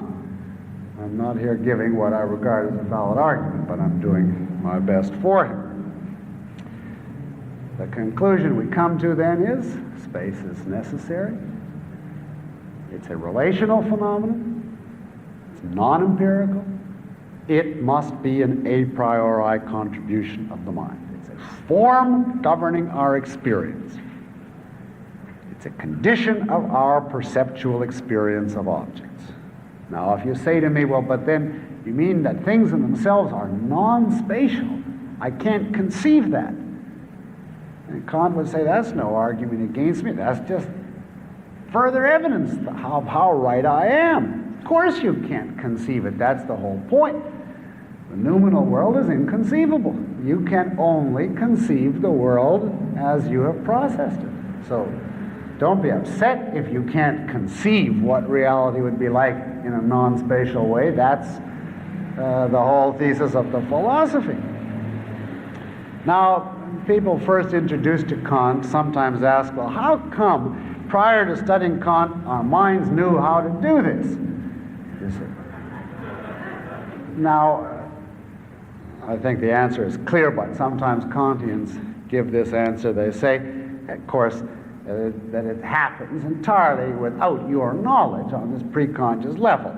And sometimes they give the analogy of breathing. In the process of breathing, you transform oxygen into carbon dioxide. You don't have to have any knowledge of chemistry to do that. It's just an automatic mechanism which takes place. See? Well, similarly, in the process of perceiving, you smear everything out in space, and the result is create a spatial world. But that's the unconscious or preconscious mechanism of the mind functioning. And you don't have to know about it. It took to Kant before mankind found out about it. I may mention parenthetically, I finished the proof of space now, in case you wonder. But I may mention that in arguing that space was a mental contribution, Kant was trying to save geometry. Geometry is supposed to describe the nature of space. The geometrical theorems are supposed to give us the laws governing spatial relations. For instance, a straight line is the shortest distance between 2 points. Sum of the angles of a triangle is 180 degrees and so on. Now, says Kant, in geometry we know that these things are necessary. They're guaranteed to hold true for the future. We couldn't, therefore, have learned this kind of information on the basis of experience, because then it would be just contingent. And yet they're not simply analytic conceptual manipulations. He thought geometry actually tells you something about space. What could the solution be? If they're not just conceptual manipulations, geometrical propositions aren't analytic, we can't establish them by logic. If they're necessary, then we couldn't get them by experience. They must be synthetic a priori, which means they must come from the mind's contribution. And of course, if space is a mind-created phenomenon, then we can know its necessary laws in advance. We guarantee the laws of geometry the same way we guarantee blue in the example of the blue spectacles, because we bring space along with us. And therefore, since our mind contributes it, we can be assured that the laws of geometry will necessarily hold on the pattern of the Kantian solution in all the other areas of philosophy. Now I can just conclude with a brief word about time. The argument is exactly parallel. Time is supposed to be the form of introspection. You may ask in advance, why does he restrict time simply to introspection? Because aren't things in the world we perceive also in time? And the answer, to be very abrupt about it, is that he's very unclear on this point. For all practical purposes, he later allows that time is applicable to everything, inner and outer, see, introspective and extrospective, so we can think of time as the universal form of all experience. As I say, his arguments are identical. Time is, of course, we mean here the time series, one event happening now, another then, one before, another after, one earlier, another later. Is this necessary in our experience? Well, yes, again, he argues, this is indispensable.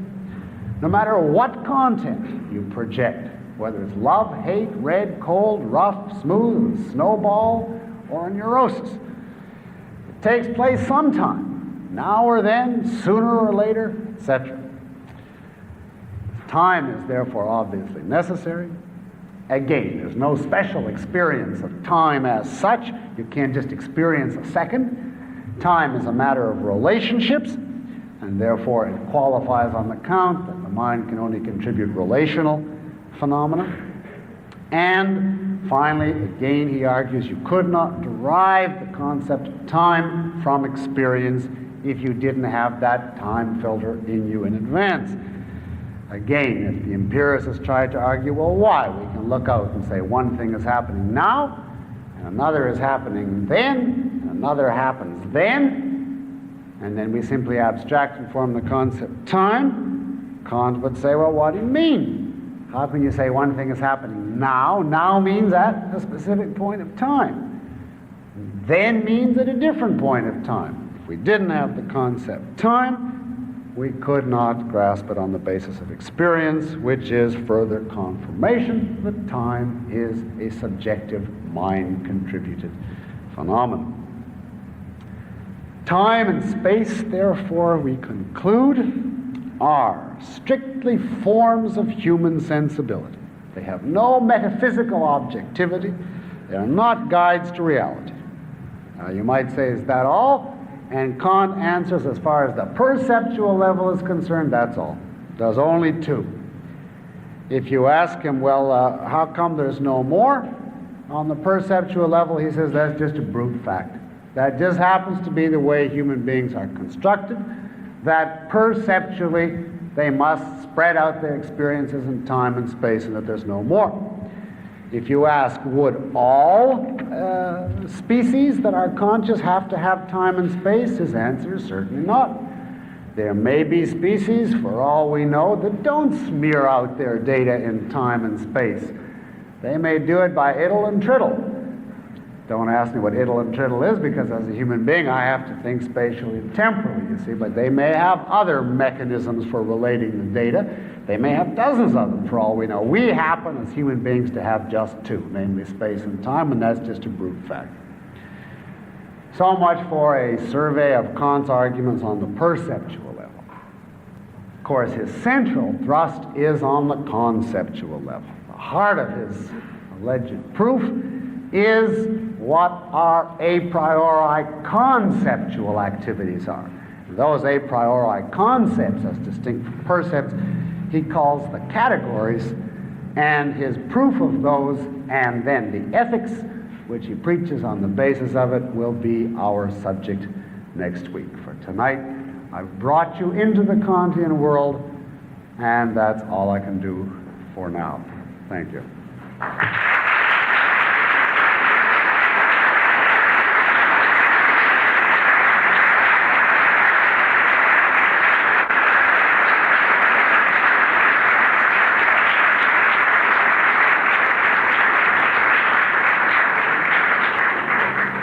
Thank you. A whole bunch of questions. The first one I've been asked is, can I suggest any reading on Kant? And that's what this one says. Could I recommend a good history of philosophy book? I would certainly recommend that you start by reading histories of philosophy. Kant himself is tortuously, hideously complicated to read. The Critique of Pure Reason, if you try to read it one sentence at a time with appropriate commentaries, it takes months of full-time work to read. I give you that warning so you will not hold against yourself any difficulty you may experience in trying to read the Critique of Pure Reason. I would not recommend it as a way of getting clear on Kant's views, certainly not at the beginning.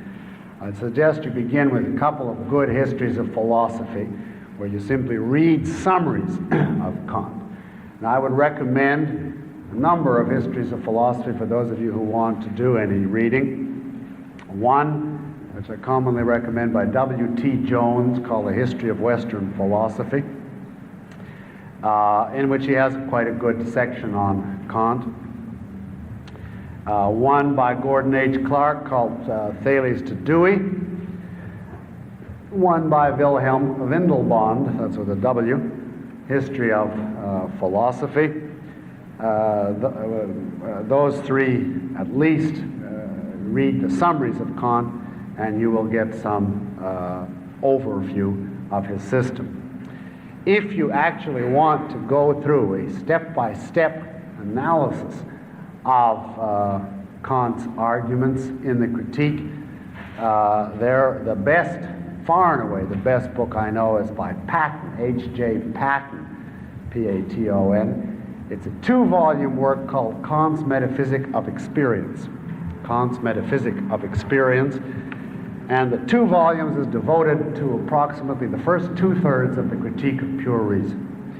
He simply goes through it virtually one sentence at a time, explaining what he takes Kant to mean and how it relates to the other things Kant says. And I've read a number of these detailed commentaries on the Critique.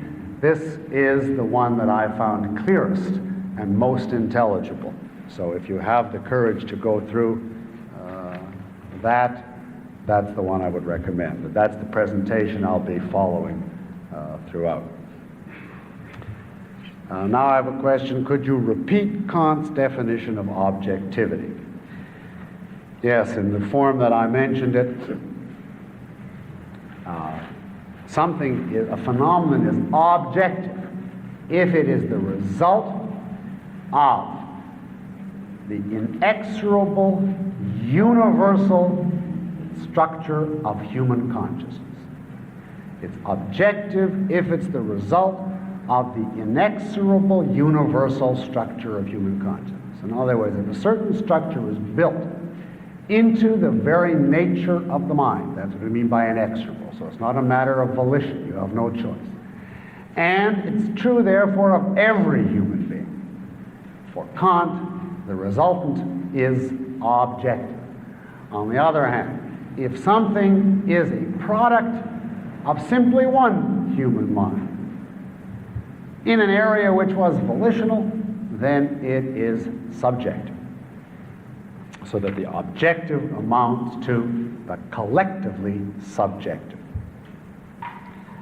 Now I got a question which I have asked in a great many different ways, which is the obvious question. By what means, one person asked, does Kant know that the mind's syntheses are necessary? How would he answer the objection that the mind's basic synthesizing activities might suddenly change? And another person asks, how does Kant establish necessity by his categories? How can he be sure that the mind will have different categories or even exist tomorrow? And I have that question in a variety of forms. That is obviously a perfectly valid question. It's a common objection to Kant. To just elaborate the objection for a moment, the objection to Kant is that all he did is shift the locale of Hume's problem, but didn't answer the problem. Hume looked out there at the fire which was hot and said, how do I know that the fire which is hot today will be hot tomorrow? Kant said, in effect, my mind is so built that I must perceive a hot fire today, tomorrow, etc. Well, the question is, couldn't Hume just come back to him and say, how do you know your mind, which is built this way today, will be built a different way tomorrow? If it is, then we're no farther ahead. Maybe our necessary synthesizing activities will all vanish. Now, largely Kant's answer to this will have to be postponed until next week, because that is the whole thing he wants to prove next week, that these synthesizing activities are unavoidable. I'll tell you only this much. Kant wouldn't say that he can prove these synthesizing activities are absolutely necessary, that they just have to take place no matter what. He gives up that attempt. What he does try to prove, though, is that anybody who has any form of human experience at all, he can prove has all of these synthesizing activities necessarily. And the simplest illustration of it is, I simply ask you this. I'll give you 3 knocks. Now, can you hear those 3 knocks? Everybody can hear the succession of 3 knocks, right? Kant claims to be able to derive by a process of deduction, which we are going to look at next week. That's called the deduction of the categories. That if you can hear those 3 knocks, you must have 12 necessary synthesizing activities operating in your mind. And that's the only possible explanation of your ability to hear the succession of 3 knocks. Now, the whole thing is based on the fact that you can hear 3 knocks. See? Can he prove that? No, he can't prove that that's necessary. All he would say is, if somebody got to the stage where he couldn't even hear the succession of 3 knocks, he would immediately become a member of a different species. He could no longer raise any objections to me. He'd have a radically different type of mind, and he'd have his own philosophic problems, and let him answer whoever the Martian equivalent of Hume is. All I'm doing, he says, is answering the problem for human beings. The minimal definition of a human being is that he can hear the 3 knocks. If you can hear that, everything else I'll prove to you follows unavoidably from that. If suddenly we are plunged in a completely different world where we don't even have temporal succession, we can't even tell one thing coming after the other, well then in that world we can't think, we can't know, we can't argue, we can't object, we can't philosophize. We're a different species and we've got our own problems which he can't claim to worry about. So in a way this is an evasion of the question, in a way not. An evasion in that he cannot prove an absolute necessity.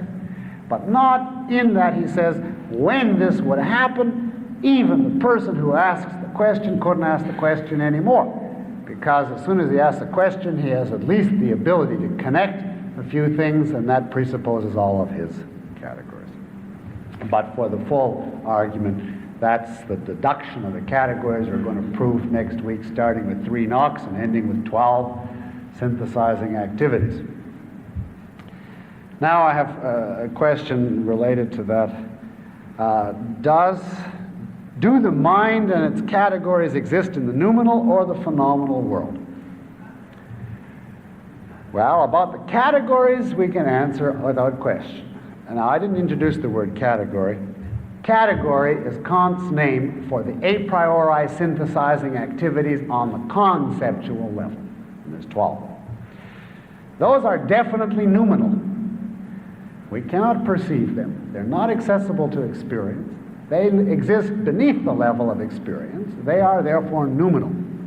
It follows, of course, that we can't know what the categories are in themselves, because we can't know anything as it is in itself. All we can know, in effect, is that something, X, is there, and that the result of it is we have all these features put in our experience. As to the question, what about the mind? Well, Kant would say, do you mean the mind in itself, or the mind as it appears to us? The self in itself exists noumenally. The self as it appears to us exists phenomenally. Thus, you introspect. You, in some sense, are aware of yourself, your thoughts, your feelings, your hopes, your emotions, your loves, your hates. That's all part of you. And that's accessible to your direct experience. In that sense, your mind, yourself, is phenomenal.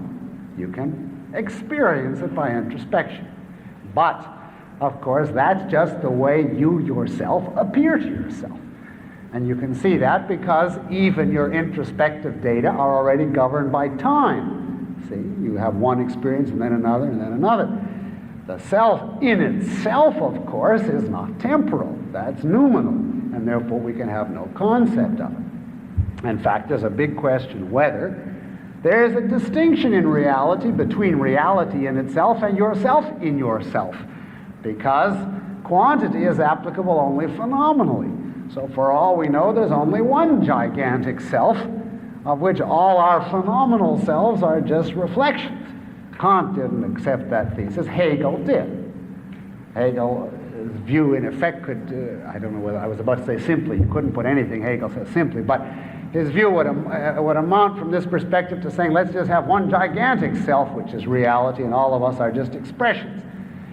Kant doesn't commit himself. All he says is whatever exists in itself is unknowable. Next question on this sheet. Well, let me do these first. Kant began by acknowledging that we can at least know contingent facts of reality. How did he wind up believing that nothing can be known? Well, we can know contingent facts of reality only if we assume, remember, only if we assume that the contingent things we observe are reality. Now, if we start off from the Humean type basis, well, you might say, well, when we look out there, we observe certain things, and that's reality. And therefore, I know at least certain contingent facts about reality. But Kant's whole thrust of his argument, which I tried to make clear during the lecture, was that he came to the conclusion that even in regards contingent truths, if we call that reality, then we're lost. That the only way we can know necessary truths which are crucial is if the world we know is a world of our own creation, just the phenomenal world. And of course, once he said that for necessary truths, contingent truths also are pulled into being simply descriptions of the phenomenal world, because the noumenal world has become unknowable. And therefore, the fate of necessary truths brought along contingent truths with it. And another question, why did Hume grant the validity of the concept of necessity in the realm of the relationships of ideas? We can't experience by the senses that a bachelor is necessarily male or that 2 and 2 necessarily make 4. Well, we had that question last week and I tried to answer. As a matter of fact, on Hume's view, you could not validate the concept of necessity in any realm on the so-called analytic statements any more than on synthetic ones. Hume would answer, by necessary I merely mean required by our arbitrary conventions if we are to be self-consistent. That's all. And therefore, when we say bachelors are necessarily male, we could translate that and get rid of the word necessary in the following way. I propose to use the word bachelor in such a way that I won't call something a bachelor unless I also call it male. See, that's all it means to say bachelors are necessarily male. Let us use the word bachelor. This is the only possible consistent answer you could have. Let us use the word bachelor in such a way that hereafter, when we call something bachelor, it'll have to be male in order to call it bachelor. That's all he can mean by necessary. And followers of his in the 20th century have actually said that we can't even say bachelors are necessarily male. All we can say, we can't even say that that statement is true. All we can say is the statement bachelors are male represents simply a linguistic recommendation. You know, if I say to you, let's go to the movies, that isn't true or false, that's simply a suggestion, a recommendation. Well, they say bachelors are male. This is his modern followers to get around this type of problem. Some of them say bachelors are male is that same type of statement. It's simply a recommendation, simply a way of saying, let's use the word bachelor such that, etc. See? If Kant wishes to offer logical arguments in support of his critical philosophy, how can he discuss the existence of the noumenal world and support the assertion that it necessarily is the raw material of our experienced phenomenal world, when such concepts as existence and necessity apply only to the phenomenal world and not to the relationship between the phenomenal world and the noumenal world? In other words, if the noumenal world is unknowable, how come Kant knows about it? Well, this is a perfectly good and perfectly unanswerable objection. In Kant's terms, you cannot utter even the phrase the noumenal world or reality in itself. You cannot even utter it, because if I say things in themselves, well, I use a plural. That's a quantitative consideration, which I cannot apply to the noumenal world. I say thing, that sounds like an entity, but that's just a phenomenon. I say those things somehow act on us and cause certain human experiences, but causality is a relation that we create that obtains only in the phenomenal world, so I can't say that. I say, well, at least reality in itself, but reality turns out to be one of the categories. I say the way things are in themselves, but existence turns out to be another one of the categories. In other words, every crucial concept that you would use to utter things in themselves, noumenal world, reality as it really is, you are barred and banned entirely from using on Kant's own premises. So all you can say is X. You can make it singular or plural, something or nothing, more or less, causal or non-causal. You can't open your mouth about it. And of course, this was essentially the tack that Hegel took. He simply said, who needs this unknowable noumenal world, and how could Kant possibly know about it if it's unknowable? Which, from Kant's premises, is unavoidable deduction. You may ask me then, well, why didn't Kant see that? Well, he had big plans in store for the noumenal world. To begin with, I'm anticipating a point of next week, but just to keep you in mind, he was very anxious, for all that I said in the lecture about him wanting to supplant God by collective human consciousness, he was very anxious to keep God and religion in the picture. And he thought that we can't find God in the phenomenal world, but who knows, maybe we can find him in the noumenal world. Now, I don't want to give away any secrets, but you can imagine that he will pursue this lead next week. He thought you couldn't find free will in the phenomenal world, but you could find it in the noumenal world. You couldn't find immortality, an immortal soul in the phenomenal world, but you could in the noumenal world. And how he did that, that's a teaser till next week, but we can at least tell you this much in advance, although I am anticipating.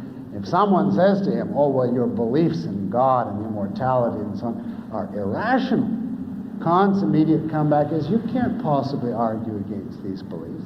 As soon as you're using reason, you're restricted to the phenomenal world. As soon as you start arguing, you're using all these a priori synthesizing activities, and your mind is cut off from true reality. So in true reality, you see, we're free of reason. The door is open, and we can believe on faith. And our faith will be impregnable. It will be invulnerable. Nobody can touch it.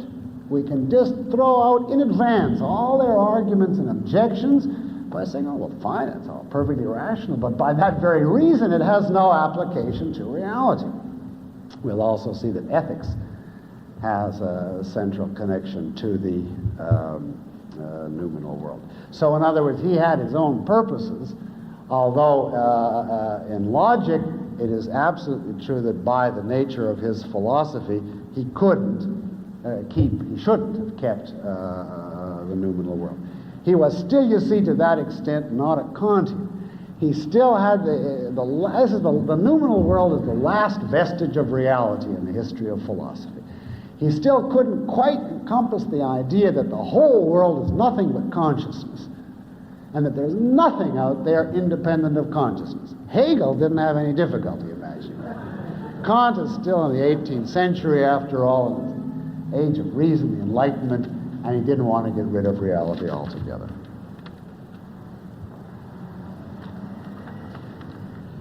If Kant accepts the notion that the noumenal world exists independently of the content or a priori structure of consciousness, it is not an acceptance of the primacy of existence. It's an acceptance of existence, as I said, only in the vestigial sense that there still is an existence. But it is not in the sense of the primacy of existence, because the primacy of existence as a concept specifies the relation between existence and consciousness. The primacy of existence says existence exists and consciousness is the faculty simply for perceiving. Now that latter is what Kant denied completely, and by so doing, as I indicated in the previous question, he undermined existence because it became unknowable, and the result was subsequent philosophers dropped it. All you could say about Kant in this respect is that he retained existence in this vestigial, unknowable form, but not the primacy of existence in the sense that it is the object of consciousness, and that consciousness' sole function is to perceive it. Wouldn't analytical a posteriori truths have accomplished the same thing for Kant as synthetic a priori ones? Well, that's a switch. Does Kant consider these? Not to my knowledge, because he would say an analytical a posteriori truth, well, let's try and imagine that, would be a direct contradiction. In saying it's analytical, you are saying no experience is required to establish it. It can be established simply by logical manipulation of arbitrary definitions. By saying it's analytic, we say it's completely independent of experience. It says nothing about facts, it just expresses our conceptual manipulations. But to say it's a posteriori says it's dependent upon experience and can be validated only by direct experience. So he would argue that an analytic a posteriori combination would be a direct contradiction. Synthetic a priori, however, is not, because synthetic merely tells us it's factual, that there is the predicate adds something to the subject, but it doesn't yet tell us how we know the connection. And although everyone had thought we know it by experience, it's still possible that we could know it by finding out about the structure of the mind, and that it's the thing that really imposes the connection. How does Kant reconcile the fact that individual humans' processes of synthesizing, if these processes are universally structured, bring them to different conclusions about reality with his concept of objectivity? That's a good question, but he's got an answer. And I'd like to stress this answer as hard as I can, because this represents a common confusion about Kant. All that your mind gives you in advance is certain fundamental principles. It does not give you the application of these principles. It gives you, so to speak, the metaphysics of the phenomenal world. It assures you, for instance, wherever there's an event, there'll be a cause. Wherever there are qualities, there'll be an entity. Wherever you have experience, it'll be spatial, or it'll be temporal, etc. That is not the same as saying the mind gives you in advance the answers to particular questions resting on these principles. The mind does not tell you in advance, for instance, the cause of cancer. It simply tells you, if it's something, it has a cause because we make it causal. But what the particular cause of cancer is, says Kant, he didn't use that example, but you get the idea, we will have to follow empirical procedures. We'll have to actually study the data of the phenomenal world and try to find out what sort of conditions go along together with cancer and constitute their cause. In other words, what the mind gives you and guarantees is only that you will accept a certain metaphysics and that you can't conceive the opposite. On this you can't go wrong, and this he would say is true. He says, no one could conceive an uncaused event, or a non-spatial world or a non-temporal world. But when we come to the particular application of these, we can make mistakes. We can think things which are incorrect. We can think that A is the cause of B when in fact it isn't. Our mind does not guarantee us on that. And in this respect, this is simply a parallel to any philosophy. If Aristotle proves that every event has a cause and convinces you of that, that does not guarantee that you're going to correctly identify the cause of everything. Or if Aristotle establishes that A is A, and you're absolutely convinced and swear you're going to function on that principle, that doesn't preclude the possibility of your making errors about what any particular A is. You still have to use a certain methodology, and you can be wrong. Now, Kant would say exactly the same thing. My mind, our mind, guarantees only the basic principles. It doesn't guarantee the particular conclusions we come to when we apply them.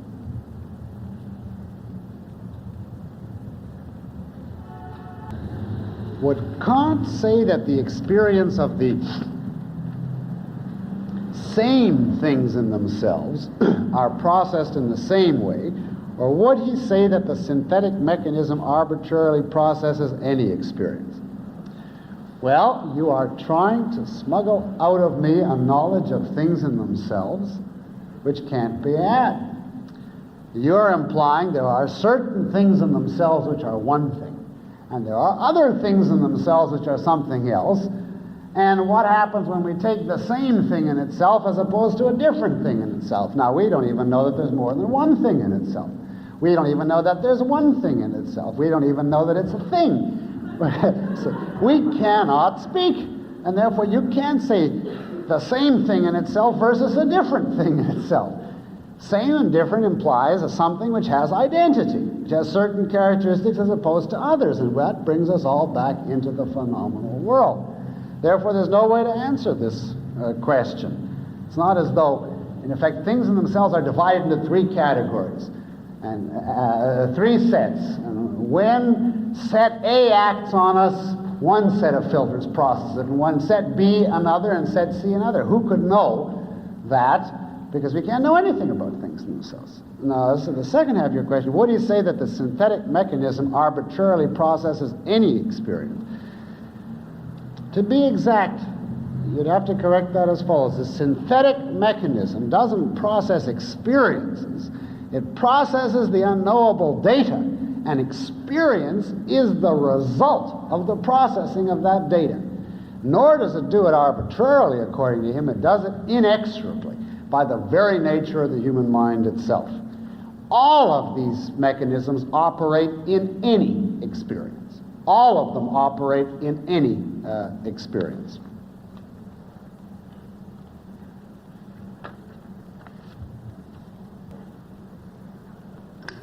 You said Kant still believed in God, but that he had substituted collective human consciousness for God's. So did Kant say man's mind said, let there be God, so there was? No. Unquestionably no. God, remember, is noumenal. which means he exists entirely independently of us. Anything in the noumenal world is independent of us and is not a result of the structure of collective human consciousness. So when I said Kant substituted collective human consciousness for God's, I even tried to cover that point in the lecture by saying, remember, that man's consciousness did not, however, for Kant, have the creative powers that God's did. God, according to the Judeo-Christian view, actually brought reality, not just the way it appeared to God, but reality in itself into existence. For Kant, man doesn't have that kind of creative power. He can't create a world out of a void. All he can do is create a world as it appears to him, and therefore he certainly is not the creator of God. Well, we have some here now from last week. Let's look at them for a minute. Did Aristotle have positive evidence to the effect that man's mind at birth is tabula rasa, or did he merely infer this to be true because no one could demonstrate the contrary? Well, no, certainly not the latter. It is true that he claimed to point out that any idea you have you could base on experience, and that therefore the idea of innate ideas was completely gratuitous, but you could construct from Aristotle's philosophy, not that he offers it in so many words, but you could construct simply an argument that an innate idea is in itself a self-contradiction, because an idea is a form of awareness of reality, normally construed as a conceptual form of awareness of reality. Now, a concept for Aristotle is an organization of percepts. Now, ask yourself, how could you have a conceptual awareness of reality independent of any percepts? That would be obviously impossible. You couldn't organize your percepts into concepts till you had percepts. And until you had concepts, you couldn't have any ideas. So an innate awareness of reality would be an awareness of reality deprived of any means of awareness. It would be an awareness of reality which took place in no form by no means, which would be a contradiction. And therefore Aristotle would hold that an innate idea is literally derives from a failure to grasp what an idea is. See, he was very much on the primacy of existence. And therefore any phenomenon of consciousness has to be defined in relation to existence. Idea is a type of awareness of reality. And therefore, obviously, we have to have a means of awareness of reality before we can talk about having ideas. And that means a sense experience. Therefore, no ideas prior to sense experience.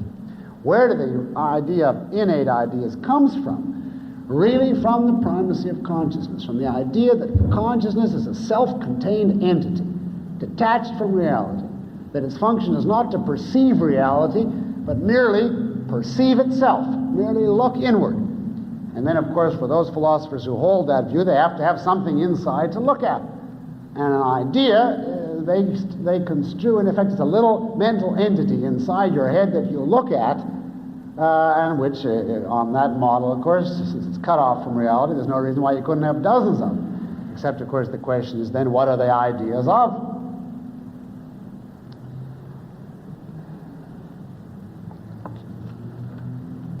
If it were impossible to demonstrate in the light of anyone's knowledge that the mind at birth is other than a blank sheet, would that alone be enough to justify the statement that man is born tabula rasa? Well, I just offered an argument for the view, but if you say to me, on whom is the onus of proof here? I would say the onus of proof is on the person who says we have knowledge prior to experience. Because on the basis of all the evidence available to us, all knowledge begins with experience. And therefore, in the absence of any proof that there were innate ideas, even if you couldn't construct a fancy philosophic argument that the concept would be a self-contradiction, I would say yes, the onus of proof is on the person who claims there are innate ideas, and in the absence of such proof, you would be absolutely entitled to say no, there are no such things. There is a general principle of a logical argument, of course, that the onus of proof is on he who asserts the positive. And in this case, one side says there are certain possessions in the mind at birth, and the other says there are not. And then the onus is clearly on the side of the person who says there are.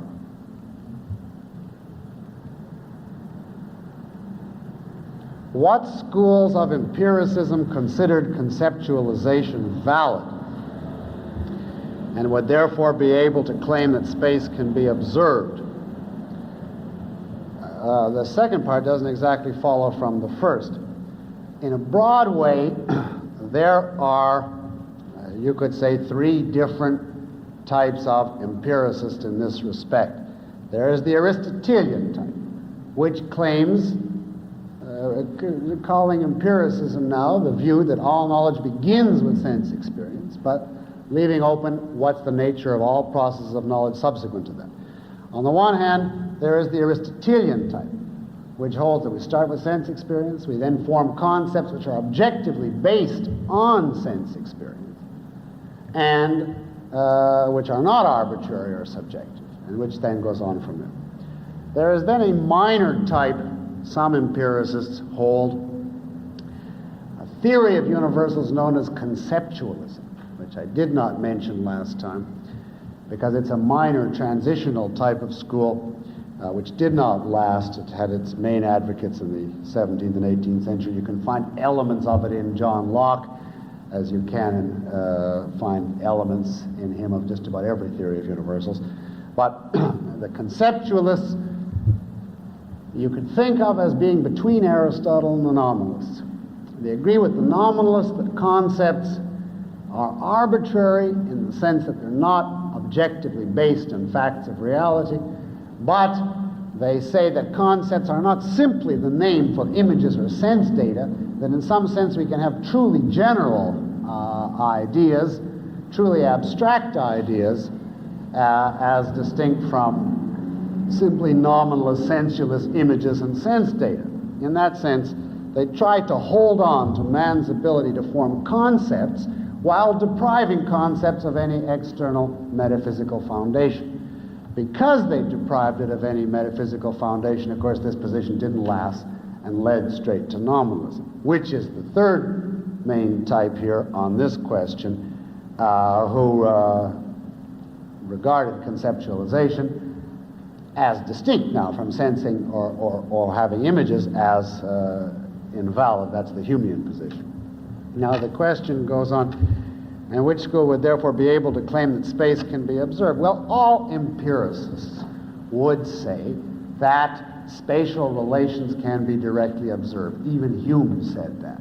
And the argument that I gave you from Kant, we may as well take care of that now, because it's grossly fallacious. By the same type of reasoning, I could prove that you couldn't learn anything from experience, even the concept of green. I could argue simply, well, the only way you could learn the concept of green is to say, well, this is green, and that's green, and that's green. Now I'll abstract what's common, but how could I know this is green if I didn't know what greenness was?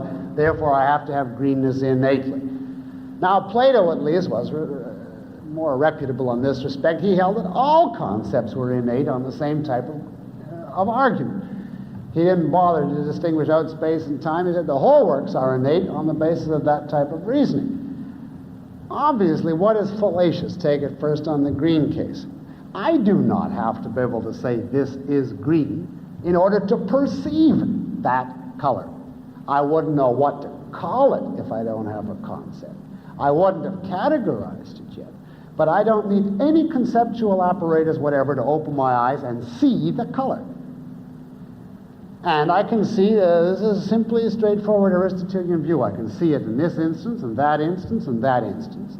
And I don't need any conceptual apparatus to perceive the similarity of the various shades of green. I don't have to have the concept of similarity to perceive similarity. And even animals can perceive certain similarities without having any conceptual apparatus. You do not have to know. In order to perceive, I hold up two cups. I say, can you perceive they're similar in shape as against the shape of Mr. Godhelp? You can directly perceive the similarity of those two shapes as against this one, and you can directly perceive that without having, even as a very young child or as an animal, without having to say to yourself, now similarity means so and so, and these two have certain attributes, and therefore these two are similar. You don't have to go through any such process. Percepts are directly accessible, and the similarity of percepts is directly accessible. And therefore, all you have to do is get the raw information from sense experience and then simply engage in a process of abstraction to form the concept of green. Now, the process is in principle the same for space or time. You can directly perceive that this cup is on this table. Now, you don't know the concept on at the beginning. But if I ask you what you mean by on the table, in the last analysis you have to point back to instances. It's the relationship that this cup has to the table, that this paper has to the lectern, that my hand has to my head. For the people on the tape series, my hand is now on my head, etc. You merely perceive a number of instances, and you can perceive the similarity of the relationship, abstract, and grasp the idea of position. And then, of course, you simply observe different positions and formulate by a process of abstraction the concept spatial relation. You don't have to know the concept here to perceive that this is here. The only way to know that it's here is to look. And the same is true for time. What is Kant's concept of identity? Is this one of his categories? No. Identity is not a category. If you mean identity in the sense of the law of identity, everything is what it is, that is not a synthetic proposition. The law of identity is an analytic proposition. A is A. Remember the definition of an analytic proposition. Analytic proposition is one in which the very definition of the subject includes the predicate. You can get the predicate out of the subject simply by logical analysis. Well, A is the paradigm, perfect example then of an analytic statement, because the predicate is identical to the subject. Therefore, it simply restates the subject. It's a classic example of an analytic statement. As such, says Kant, his categories do not turn out analytic material. Analytic material just represent our conceptual manipulations. His categories are concerned always with synthesizing and with producing, therefore, synthetic a priori propositions. And therefore, the law of identity is not his business, he says. In fact, he makes it very clear in the critique. He says, as far as the laws of logic are concerned, and that includes, of course, the law of identity, he agrees entirely with Aristotle. He's taking over the laws of logic from Aristotle. He says he has the greatest respect for Aristotle. He says that repeatedly.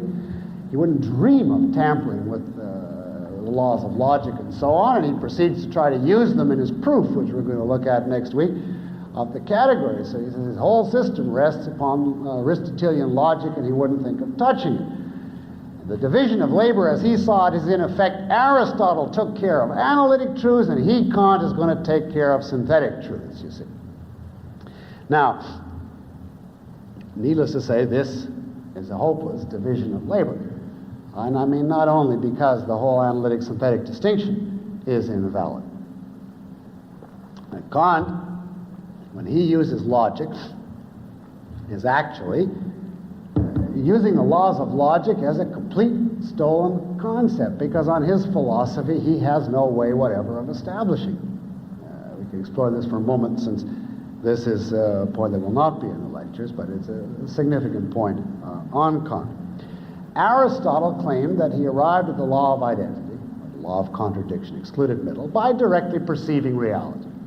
He perceived certain things are so, and therefore the cup is a cup, the microphone is a microphone, the wristwatch is a wristwatch, and he just abstracted from there, A is A. And therefore he had a foundation for the law of identity. It was a direct law of reality. Now Kant wants very desperately to use the laws of logic because he wants to give what he considers a logical, airtight, proven case. But now what is his account of why the laws of logic are valid?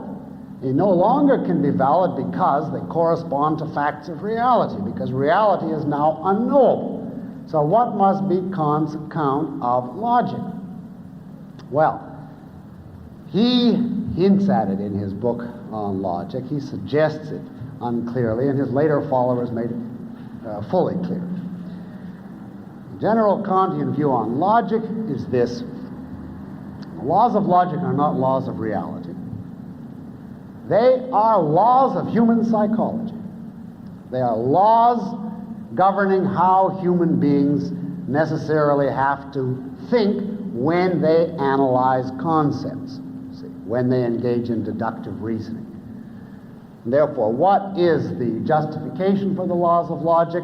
Simply that this is the way people have to think. It happens to be, this is what the later Kantian said, it happens to be a brute fact that the human mind is so constructed that men have to believe that A is A, and that nothing can be A and non-A at the same time in the same respect. But that's just an irreducible fact of the structure of human consciousness. Well, of course, once you look at it that way, once you take that view, you cannot establish it. Because the question is, how does Kant know that human beings have to think that way? What does he do in the face of human beings holding contradictions? Now, if obedience to the law of contradiction is a necessary law of the human mind, you could not account for the fact of people holding contradictions. See, Aristotle has no problem with people holding contradictions. Because Aristotle simply says, well, you're wrong. You're violating the law of identity, which is based on reality. But if you say the laws of logic are nothing but laws of governing the human mind, then as soon as somebody violates those laws, they're not laws anymore. If they're not laws anymore, why should we think in accordance with them?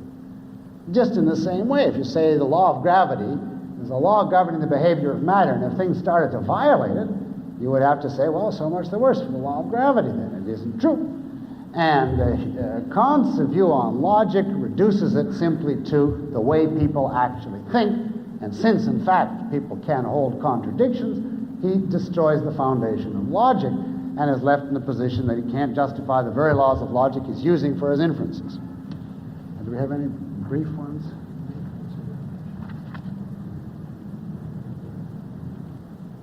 Well, that's a good question. In the terms of his own theory, how can Kant propose his views as knowledge of what is? He claims that because the mind itself contributes order to experience, it can never know what is the case independently of experience. Is he not making an exception of his own theory and claiming it as knowledge of what is the case? And of course the answer is yes. Kant claims to stand outside of his own theory, to look at the process of knowledge and say there are these noumenal synthesizing activities, categories, and so on, which operate upon our minds in themselves and which yield our present state of knowledge. And this claims to be a description of the way things really are. See? And to that extent, of course, he is violating his own philosophy. What is his only possible way out of this objection? If he tells you, as his followers do, well, really, I'm not saying anything about the way things really are. I'm not really saying what the categories are in themselves, because I don't know what anything is in itself. And so can I really say there's 12 categories? Well, I can't say in itself there's 12 categories, because quantity, you see, is one of the things we add. All I can say is describing human knowledge as it appears phenomenally, we find in it features that we could not derive from experience, which, therefore, we will describe as independent of experience, a priori. We can simply state, as they show up in experience, what are they? But what in itself they are and what goes on to bring them, we cannot possibly know at all. So in other words, he can get out of this only by again pleading invincible, unavoidable ignorance of what the categories and their operation really is. But if you ask me, really, no, he cannot get out of that, because when he opens his mouth, he claims to be telling us the way something really is. Now, if you want the complete bizarre extreme of a consistent Kantian, I had a professor once, I'd written a paper on Kant, and I maintained a certain interpretation of Kant, and he was telling me you can't be sure that your interpretation of Kant is correct. There are, after all, so many interpretations. Patton has one interpretation, Kemp Smith, another commentator, has another, and Wolff has another, and so on. How do you know yours is correct?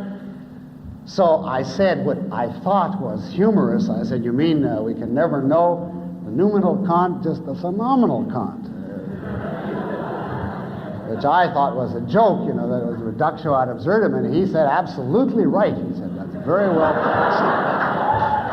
Nobody can know what Kant in himself actually said. All we can know is Kant as filtered by Patton, or Kant as processed by Kemp Smith, etc., you see. Therefore, all you can get is the phenomenal Kant, and you've had Kant as processed by Peikoff. You see, that's the category that was operating. Now, you see, that's the whole philosophy is then self-refuting, because you can't know what he said in himself. All you can know is how it appears to you. Well, we have time for one brief one.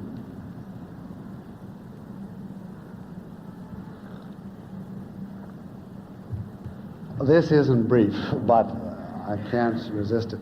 This will be the last one. Would Kant define synthesis as the mental direct manipulation of raw sensory data? No.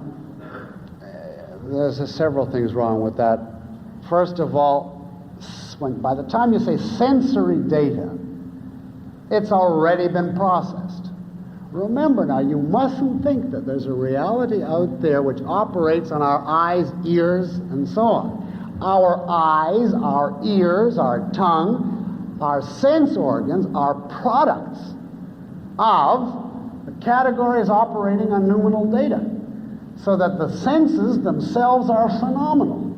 So you mustn't think that we somehow have sense data. That's what's so terribly misleading about my analogy that we experience pellets coming through the senses and so on. The senses are the result of the operation of the categories on X. I don't know. See. So you would never say that synthesis operates on sensory data. Synthesis operates on X, on noumenal raw stuff which you can't talk about. It's the putting it together. The person underlines direct. Is it the direct manipulation? I don't know what you mean by direct. It's the putting together of that of that indeterminate data in such a way that the result is the world in which we live. If so, wouldn't all consciousness require such manipulation or processing? Well, Kant would say to that, no. I think we should postpone that for next week, but he grants the possibility of a very low-level type of consciousness which does not engage in synthesizing activities the way human beings do, but which is therefore devoid of the possibility of anything like human knowledge.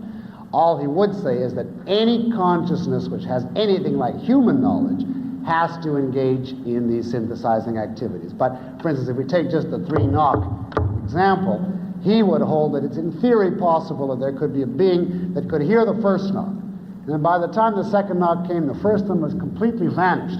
By the time the third one came, the first two were completely vanished. So it was in effect like a tabula rasa with each knock. So he heard one knock and then it was vanished. And then he heard the next one and that's all. And of course that type would be like a newborn babe at each instant. It never engages in any synthesizing activities. It just sort of brute sits there and observes. That would be at the worst, the lowest possible type of animal. And we're going to use that as an example next week. The salmon is alleged to be that, and we're going to contrast the salmon with man and show how man, in contradistinction to the salmon, must have at least 12 concepts. Well, that takes us to 10:30 and gives you, will hold you till next week. Thank you.